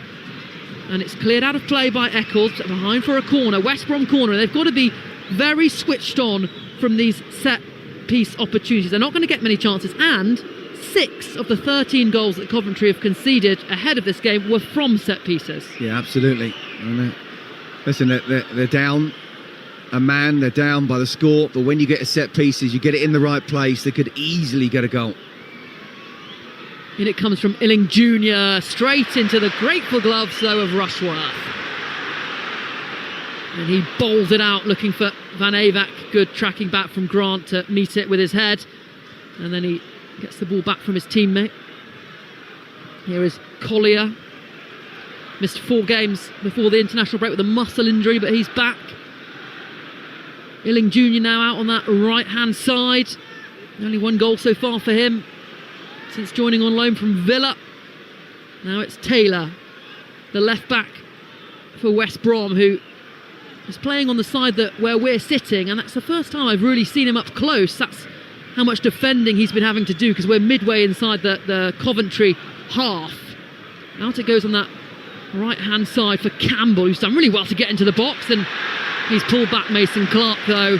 Free kick Coventry, but a little bit brighter from West Brom since Ryan Mason made those changes. Yeah, and look, well done Mason Clark. It's normally him attacking Campbell. This time it was Campbell attacking him, but he did track back to help out his team. It's very important to do that. Don't just think just because you're up now and you're a man up also that you don't have to do your work. Make the pitch as big as possible, tire them out. If you can get the 4th goal, it is game over. All the while it's 3-2. We talk about those set pieces. 1 great set piece, 1 wonder strike, 1 mistake, and West Brom are back in it. Coventry need to kill this game off. Back with centre-half Bobby Thomas. He finds Kitching. Full coverage of the 3 p.m. Leicester-Stoke game after this on Talksport 2. That's a Talksport 2 exclusive. Tomorrow we've got the Steel City Derby, midday kickoff, Sheffield Wednesday, Sheffield United on Talksport 2. And on Talksport tomorrow, it's Game Day Live with Sam Matterface at 1:30. All the goals as they go in from the Premier League and EFL, including Leeds, Aston Villa, and of course the North London Derby. And loads of football on the Talksport network all of next week as well. Monday, Premier League, Manchester United up against Everton, and all the games from the English sides in the Champions League. Tuesday, Marseille, Newcastle on Talksport. Wednesday, choice of listening on Talksport, it's Arsenal, Bayern Munich. On Talksport 2, it's Liverpool, PSV. As Coventry come forward, breaks for Eccles on the edge of the box, goes down, and he wins the free kick right on the edge of the penalty area. Brilliant position.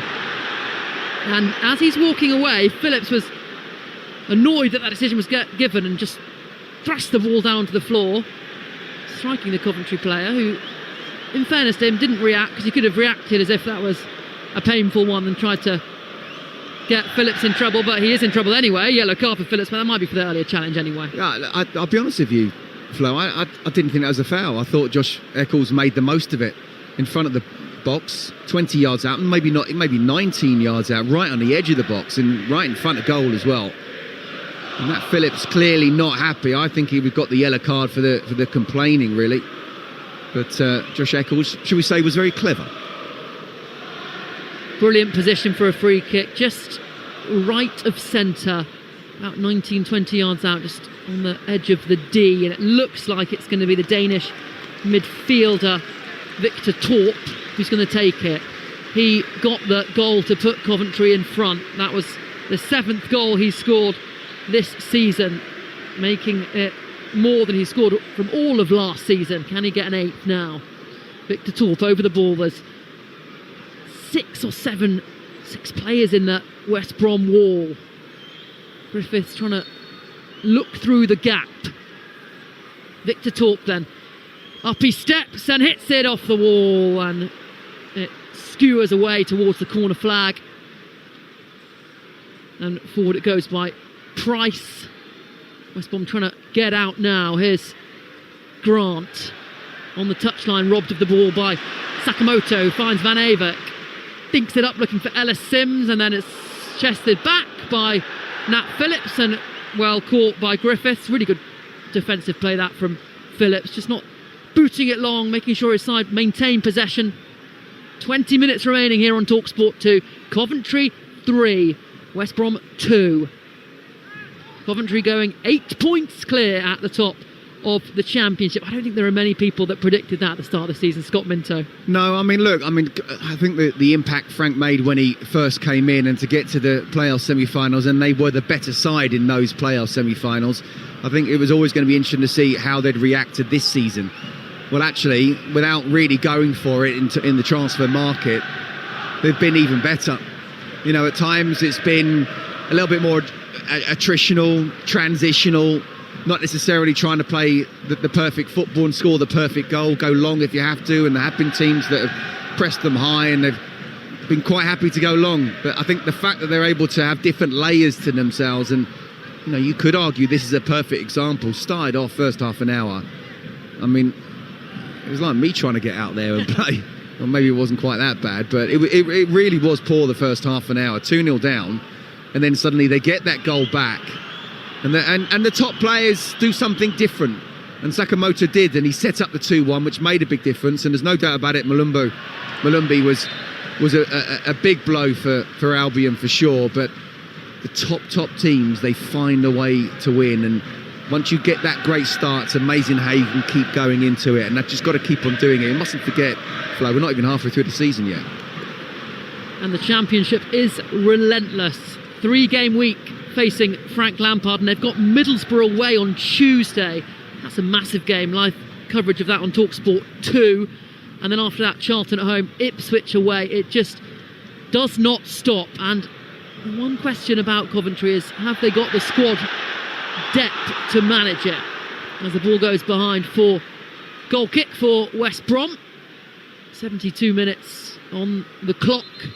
Coventry leading by 3-2, and here comes one of the league's leading goal scorers, Brandon Thomas Asante. He's coming on to replace Ellis Sims, who gets a standing ovation from the Coventry fans. His goal, a crucial goal to get his side back in it.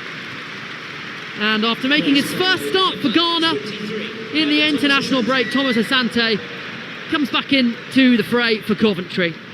Well, I'm sure that Frank Lampard wouldn't have planned it quite like this, to go 2-0 down and move 3-2, but I know he definitely wanted to not start him, to rest him because of the travelling that he's had. He only came back Thursday. But to bring him on 20 minutes to go and you're 1 goal up and 1 man up, I think that's exactly how he would have wanted it. But as I say, he wouldn't have planned it this way. Former West Brom man, of course, Thomas Asante. 21 goals in 78 appearances for the Baggies. As the ball's fired up to him there, he's never going to beat Mepham in the air there, and it's won by the former Bournemouth man. Here is Van Avik now, slides it into the channel looking for Thomas Asante, who gets there ahead of Taylor, back to Sakamoto.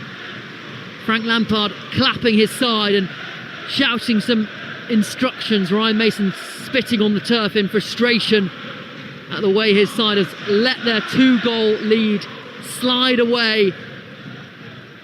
And they are facing defeat in the first game back after the international break. Back it goes to Kitching. All the players bar Rushworth in West Brom's half. Sakamoto now out on this right-hand side. Plays the ball towards the back post with the left foot, but it's over Mason Clark and behind for a goal kick for West Brom.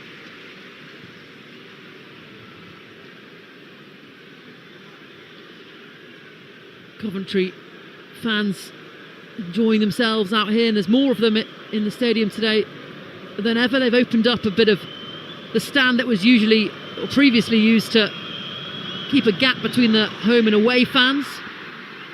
And I'm sure that the Coventry fans are desperate to get tickets whenever their side play this season. Taylor plays it up to Carlin Grant, just over the halfway line. Manages to get away from Talk, back to Diakite. Started the last 5, didn't start today, Diakite, and the ball forward from West Brom sails out of play. Don't forget, Talksport Breakfast is back from 6 a.m. on Monday, looking back on all the weekend's action with Jeff Stelling and Ali McCoist. Or if you prefer waking up to tunes, Chris Evans is on Virgin every weekday morning at 6:30. The Talksport app is your one-stop shop for all of our stations, so you can happily swipe between the ones that suit you. Download it from your favourite app store now. Quarter of an hour to go in this Championship game. Ball won back really well there by Eccles. Puts it in looking for Mason Clark. It's too far and it will go well over his head and out of play. He's having a great season. Ephron Mason Clark. I used to cover National League. Scott Minton, I remember watching him for Barnet and thinking at the time, he's a quality player. He should be playing higher up. I should be a talent scout, shouldn't I? Well, you should be his agent. That's what you should. You get 10-20% out of his moves. But yeah, no, clearly he's done really well, and he's showing he's, well, at the very least, a championship player. So, I mean, it's just amazing, isn't it, how the top teams, they find a way. You know, we said at the start of the game, the way it's going, that West Brom's poor away form, having lost their previous 4. Coventry, how strong they are, especially at home. And yet we saw what happened in the first half an hour, and yet they still turn it around. I mean, it's not over yet. Sakamoto going left and right, plays it back to Grimes, lays it up to Kitching on the edge of the box, who helps it out to Mason Clark. He lifts the ball goalwards, cleverly caught by Griffiths. And Sakamoto, he loves that move. He just drops the shoulder one way, drops the shoulder the other way, and the defenders just slalom alongside him, and then he manages to just lift the ball in. He's such a great player to watch. Well, I think Charlie Taylor's just a little bit dizzy at the moment. He just needs to stand still and just gain his composure. I mean, to be fair to Taylor, he's obviously a very experienced left back, and he's dealt with him as well as he possibly can, but you come up against one of the best players in the Championship this season, and when things aren't going well, when you're not playing well as a team, when certain individuals aren't playing to their maximum, you need someone, your best players, to step up, and I think he did that with that assist. And since then, he's been absolutely superb. I'm talking about the assist for 2-1, of course. Here is Sakamoto again over the halfway line. He's got Diakite for company. He prods it into the path of Van Avek. His ball strikes the legs of Diakite, who manages to clear. Back with Grimes on the edge of the box. The Coventry fans baying for him to shoot. Now it's with Jay De Silva, the Welsh international. Finds Mason Clark, corner of the penalty area. De Silva makes the overlapping run. Mason Clark goes for goal instead, and what a shot that was! Palmed over by Griffiths. Got some power behind that, and that was going all the way in. Corner for Coventry. Yeah, brilliant shot, brilliant save. Just great football all round, wasn't it? And Coventry clearly not just sitting back at 3-2. They want to try and get that 4th, and the 4th goal will kill West Brom off. But at this moment in time, Josh Griffiths has just kept his side in this game. Corner then for Coventry. And they've scored 14 set-piece goals ahead of today. That was as many goals as West Brom had scored in total before today. Can they get another one here? In it comes from Grimes, and it is met by Coventry head. It's Thomas, who then manages to beat Griffiths in the air, and it's behind for another corner. Yeah, the thing is, I mean, all the time that it's down, the ball's down that end, West Brom can't score. You know, they'd be hoping for some kind of counter-attack, but Coventry would be very silly to not ring the box extremely well to make sure that doesn't happen. And it's tiring physically and also mentally on the 10 men here. So yeah, it's going to be a tough job for Albion to try and get something out of this game, which is still something they have to keep thinking of. In swinger from Grimes for the second corner. Comes across a bunch of bodies. Fired goalwards again. Nearly goes all the way through. Thomas Asante is there. Illing Jr. manages to clear, and a couple of blocks, crucial blocks there, prevented Coventry getting a 4th. Yeah, not 1 but 2 brilliant blocks, positioning in the right place. And I mean, it was very nearly game over, wasn't it? It looked like they were about to score their 4th. West Brom hanging on in there right now. And here comes some changes for Coventry. Allen coming on, over 100 appearances for Coventry for him. He's coming on for Victor Torp, one of the goal scorers. And this is a really good sight as well for Coventry fans. Jack Rudoni coming back. He's been missing for the last 2 months with a calf injury. Got 12 assists last season in the league, the most of any Coventry player, and this is his 50th league appearance for the Sky Blues. Then he comes on, he replaces Eccles. Well, I think it's a big moment for Coventry, I really do, just when it looks like they're going even further. Excuse me, top of the table, 8 points ahead of Borough, 10 ahead of Stoke, albeit having played a game more. That's if they do hold out. And they've been playing recently without their best player, without the most creative player. Jack Rodoni is a very, very intelligent guy, able to get in between the lines and really help out. So just at a point where Coventry look like they can't get any stronger, Jack Rodoni comes off the bench And I think Coventry fans will be praying that he stays fit and they can carry on moving upwards towards the Premier League. And Ryan Mason has matched Frank Lampard with his substitutions as well then. So on comes Styles to replace Taylor in the fullback position. And also on comes Josh Madger into the fray as well. Madger didn't start today's game. Hegebo was given the nod instead, and the Norwegian forward got 2 goals. But Madger now on, and he was on for Carlon Grant. That's the player that came off for West Brom. 9 minutes remaining in this game. Coventry 3, West Brom 2.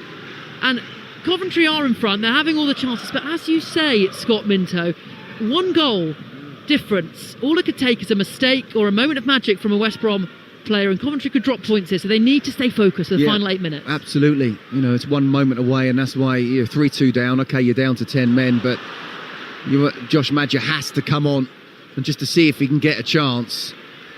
Coventry, you're right. They don't necessarily.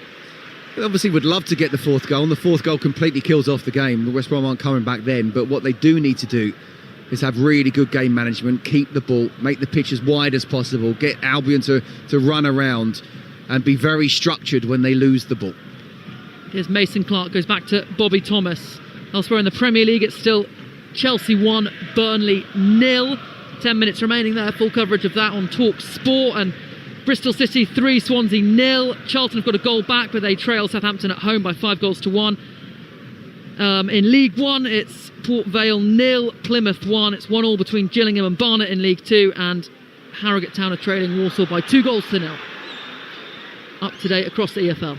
I'm glad Chelsea are winning anyway, and I'm sure Frank Lampard will be happy, although not high on his priorities right now. Free kick for West Brom just inside their own half.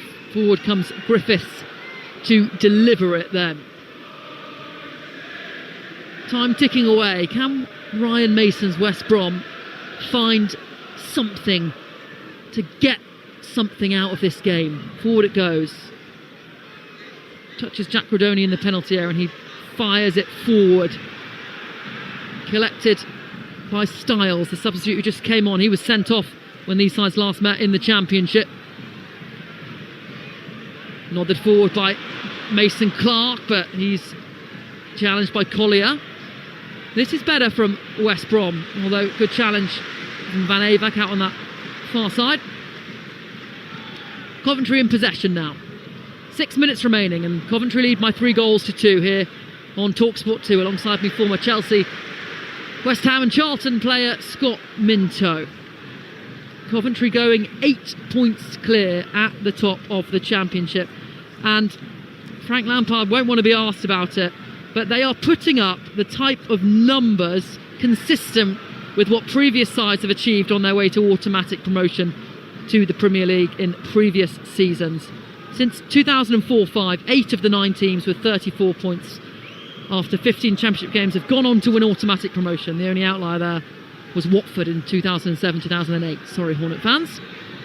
Long throw now for West Brom. In it goes into the Coventry box. And falls for Price. Volleyed downfield, though, by Grimes. West Brom having a bit of a moment in this game. Collier looks for the options forward, and instead he goes backwards. The pitch is sodden now after all the rain that's been landing on it all afternoon. The ball holding up a little bit in some patches of the turf. It's now with Illing Jr. out on that far side. A man that was born in Highbury, said he's an Arsenal boy. Not telling Ryan Mason that because he won't play him. North London derby on tomorrow, of course. All the big games you can keep a track of on Game Day Live with Sam Matterface. Just to update you, only one viable train departing. Bad news for anyone getting the train, as a notice goes around the stadium about some train issues. That's not what you want to hear when you're soaked wet. Did you get the train? I did get the train, but producer Izzy's giving me a lift back. Is she? Thank God. The saviour. West Brom sling it out to the right-hand side for Illing Jr. Good touch from him. He's not been able to impact the game much at all. Final 4 minutes of the 90. West Brom behind. Ball played through looking for Madger, and out comes Rushworth to claim. Josh Madger also hasn't really managed to get into the game at all. He's only got 1 goal this season, not scored in 7 championship games. Today was always going to be a tall order when he came on, his side behind him with 10 players, but Baggies fans will need him to start scoring if they're to move up the table. West Brom. Coventry in possession out on that left-hand side with Mason Clark. Plays it in field, but the flag is up. Mason Clark was in an offside position when the ball was played to him. Free kick then for West Brom. Wishing to get the train after the game. With only 1 service in action, there will be... Frank Lampard's Sky Blues looking good so far, coming from 2 goals behind. They now lead by 3 goals to 2. What a big win this could be ahead of Middlesbrough. Second place Middlesbrough midweek. Free kick is cleared by Coventry. It's back with the West Brom goalkeeper. He slides it out to Illing Jr. He goes back to his goalkeeper, and this is good from Coventry. Jack Rodoni applying the press, ensuring all his teammates do is it's hit up to Collier. Breaks now for Madger. Flag is up against Josh Madger. It was a close call, but he was just lingering in an offside position. That's perfect for Frank Lampard and Coventry.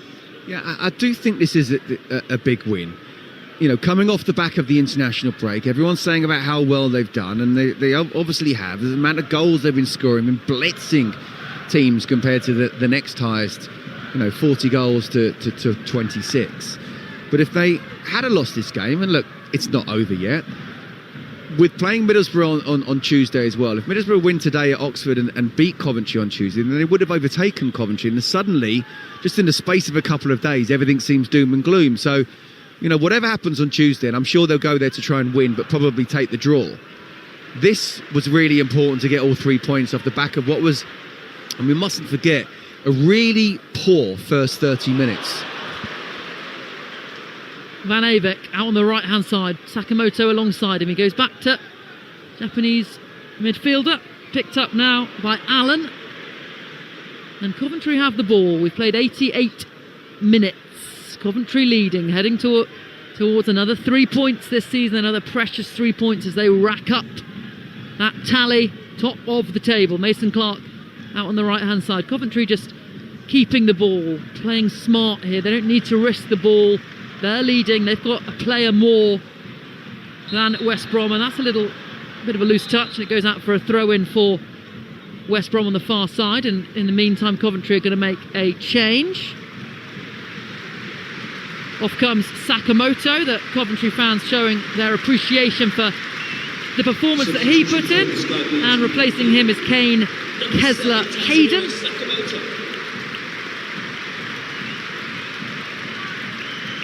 More of a defensive player. Yeah, do you know what? I would give Sakamoto man of the match. I think he's been sensational. I really do. Obviously, he's not got on the score sheet, but he did make that assist, I think, which was one of the 2 moments that changed the complexion of this game. To get back into the game with 2-1 just before half-time. And I think in the second half, and even parts of the first half, he was almost unplayable at the times. One of the best players in the Championship, and he really stepped up when Coventry needed him today. Here's Rodoni for Coventry, finds Kessler-Hayden into the final 10 seconds, slides it into Van Avek, and the flag is up against the Dutchman. And I've got my eyes firmly on the 4th official, who's about to put up the board to announce how many injury time minutes there are. There will be 4 minutes then for Coventry to see out this game, get the 3 points. 4 minutes for West Brom to try and rescue something here. As their goalkeeper, Griffiths, hits it forward, looking for Collier. Instead, it's met by Kitching, big centre-back for Coventry. Kessler-Hayden then manages to just about hold on to it, and Styles is racing towards the ball. This is brilliant from Coventry, really good from Bobby Thomas. Could have just lashed it out for a throw-in, but a little dinked pass forward, and West Brom have the throw-in, but it's further up, and it's Diakite who leaves it for Styles.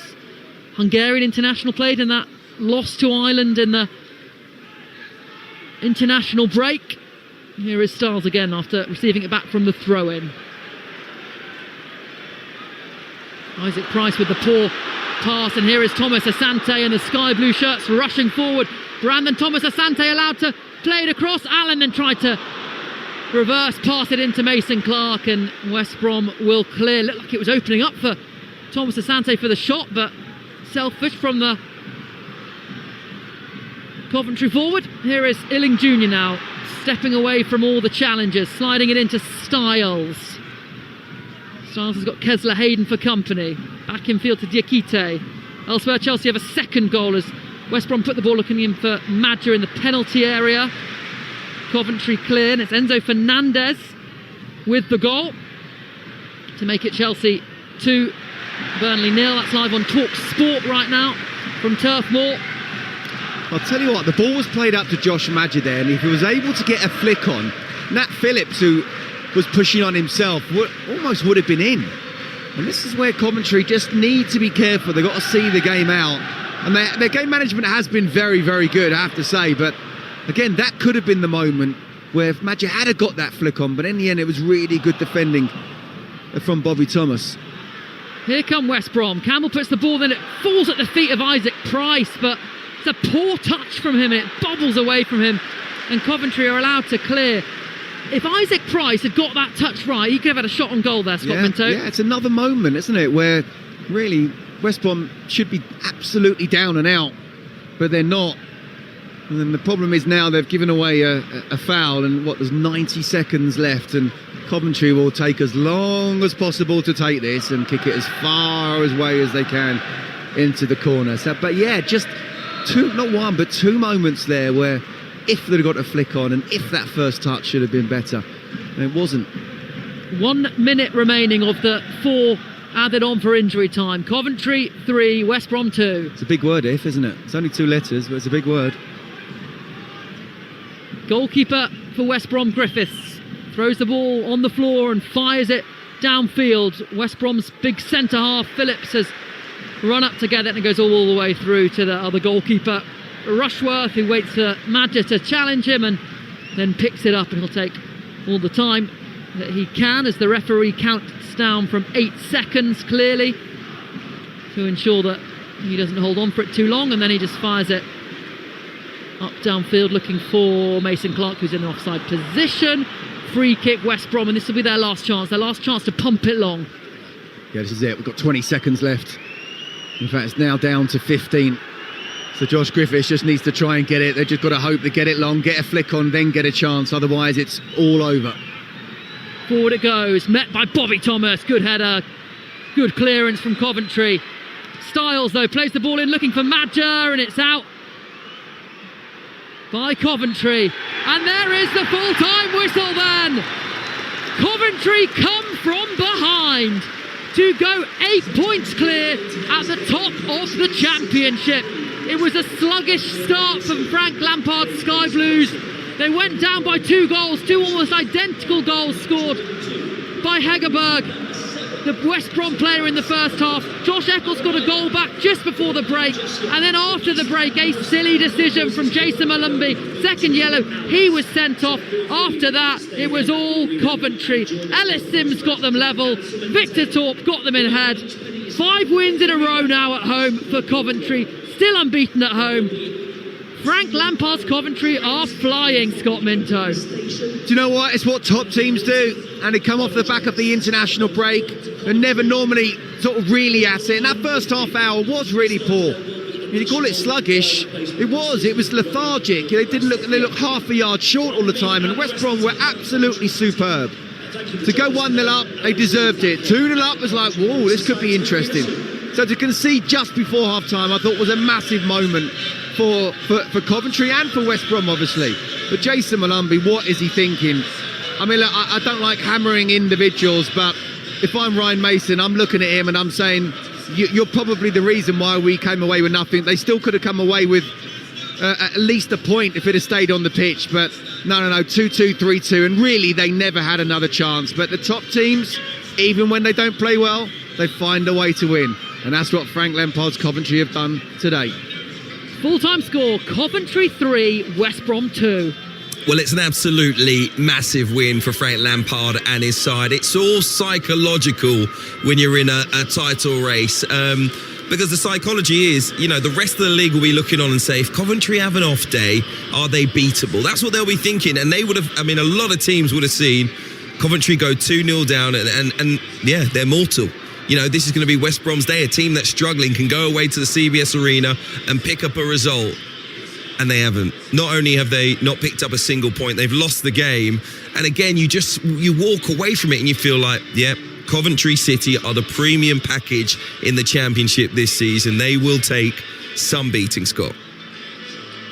Absolutely, Hugh. Summed it up perfectly. And look, we're still only, for Coventry, 16 games in. For most others, 15. And for 14. So we're still not even halfway yet. But at the start of a season and you see a team and you think, yeah, they're more than capable of continuing this on. We actually saw 3 last season.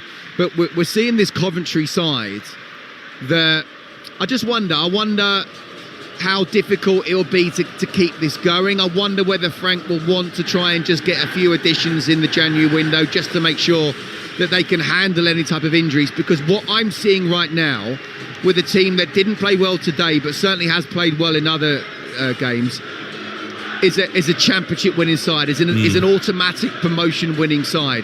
So the only, and I know for a fact, because I know Frank, he will not allow any kind of complacency. So it won't be complacency. So really it would be injuries and just the hectic schedule and fixture list of the Championship. So that's the only thing for me that will see Coventry City, and it's amazing to say, not in the Premier League next season. Yeah, we know there will always be a lull for every team in the Championship, some longer than others, obviously, but even those teams that have gone to automatic promotion in recent seasons have had a down period, and ultimately it is about making sure you put up those W's, a point here or there. If you build up those draws, when you get to the end of the season, that can cost you automatic promotion. But if you build up the W's, the 3-point wins, those little lulls in the season where you do lose a few games here or there can be covered, and that's what gets you over the line. So important you pick up every win when it's available to you.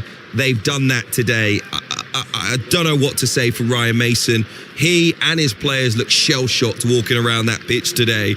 An idiotic moment from Jason Malumbi, a cynical grab round the waist when he'd already been booked. That too for a cynical challenge, really. Unhappy that Mason Clark didn't kick the ball out when there was an injured West Brom player, and he went in very hard at him to make sure he fouled him. He got a yellow card for that, backed it up with a second yellow just after half-time. I don't know what Ryan Mason can say to the media after that game. Can he take positives from it? I think he can take positives from it because, it was one act or 2 acts of stupidity that really put his team under pressure. And we'll never know. It's a hypothetical, topic to say, well, 11v11, they could at least have got a draw out of it. We just don't know. But what we do know is it never really stood a chance the moment that he did go down, because you just felt Coventry were never going to play that bad in the first half. We're going to step it up in the second. Did just that, and once they went 2-2, 3-2 pretty quickly, it was almost game over. But I think they can take a lot of positives from that first half performance, or certainly the first sort of 30-35 minutes, where not only with the ball did they look as if they knew what they were doing individually and as a team, but also without the ball they tried to press. They tried to make sure they didn't allow Coventry to play their football out from the back as well. So I think if you look at those first 30-35 minutes, that's what Ryan Mason wants his team to play over a whole 90-minute period. And it's very difficult for any team, no matter whether you're right at the top or in the middle of the table, to do that over a whole 90 minutes, especially in the Championship. But it's even more difficult when you get one of your guys stupidly sent off. So that's the positive I would take out from it. You went 2-0 up, away from home against the best team in the division, and in the end you fell short. Now can we get those 30-35 minutes over to 70-75 minutes and everyone have a bit of discipline, please? Big trip to Borough for Frank Lampard and Coventry in midweek. One to savour. Do you know what? It's a massive game. It's a massive game. And look, he'll still probably say, look, there's still a long way to go. We know that Pep just said just the other day that, it's still November and nothing, you don't win or lose anything. And he's right. Of course he is. But still, could you imagine? We don't know what's going to happen with Middlesbrough today at Oxford. But at this moment in time, and they played a game more, they're 8 points above Middlesbrough, and actually more crucially, they're 10 points above Stoke. If the results go for them today and they beat Middlesbrough, well, I mean, you know, he's going to keep batting away those questions, but they're going to keep on coming about Coventry getting into the Premier League. Yeah, even if Stoke and Middlesbrough win today, even if they both win, if we get to midweek, and even if Stoke win in midweek, if Coventry can beat Middlesbrough, it would be a 7-point lead going into next weekend. So an absolutely huge game for them in midweek. They've got a big win today against West Brom. It started really, really badly, but they managed to come back thanks to a Jason Malumbi red card and a winner from Victor Torp. Elip Sims made a difference in the second half as well, as he got a goal on just his second league start of the season. It has all gone positively. And by the way, for those of you that listen to EFL All Access, Victor Torp Watch, man of the match today from our TV colleagues. So there you go. Scott Minto, Flo Pollock, thank you very much indeed. As I mentioned, up next for Coventry, a huge game at Borough on Tuesday night. West Brom will face Birmingham City at home on Wednesday evening. Questions to answer, I'm sure, very soon for Ryan Mason. We'll try and bring you some reaction to that a little bit later on. Let's give you a quick roundup, though.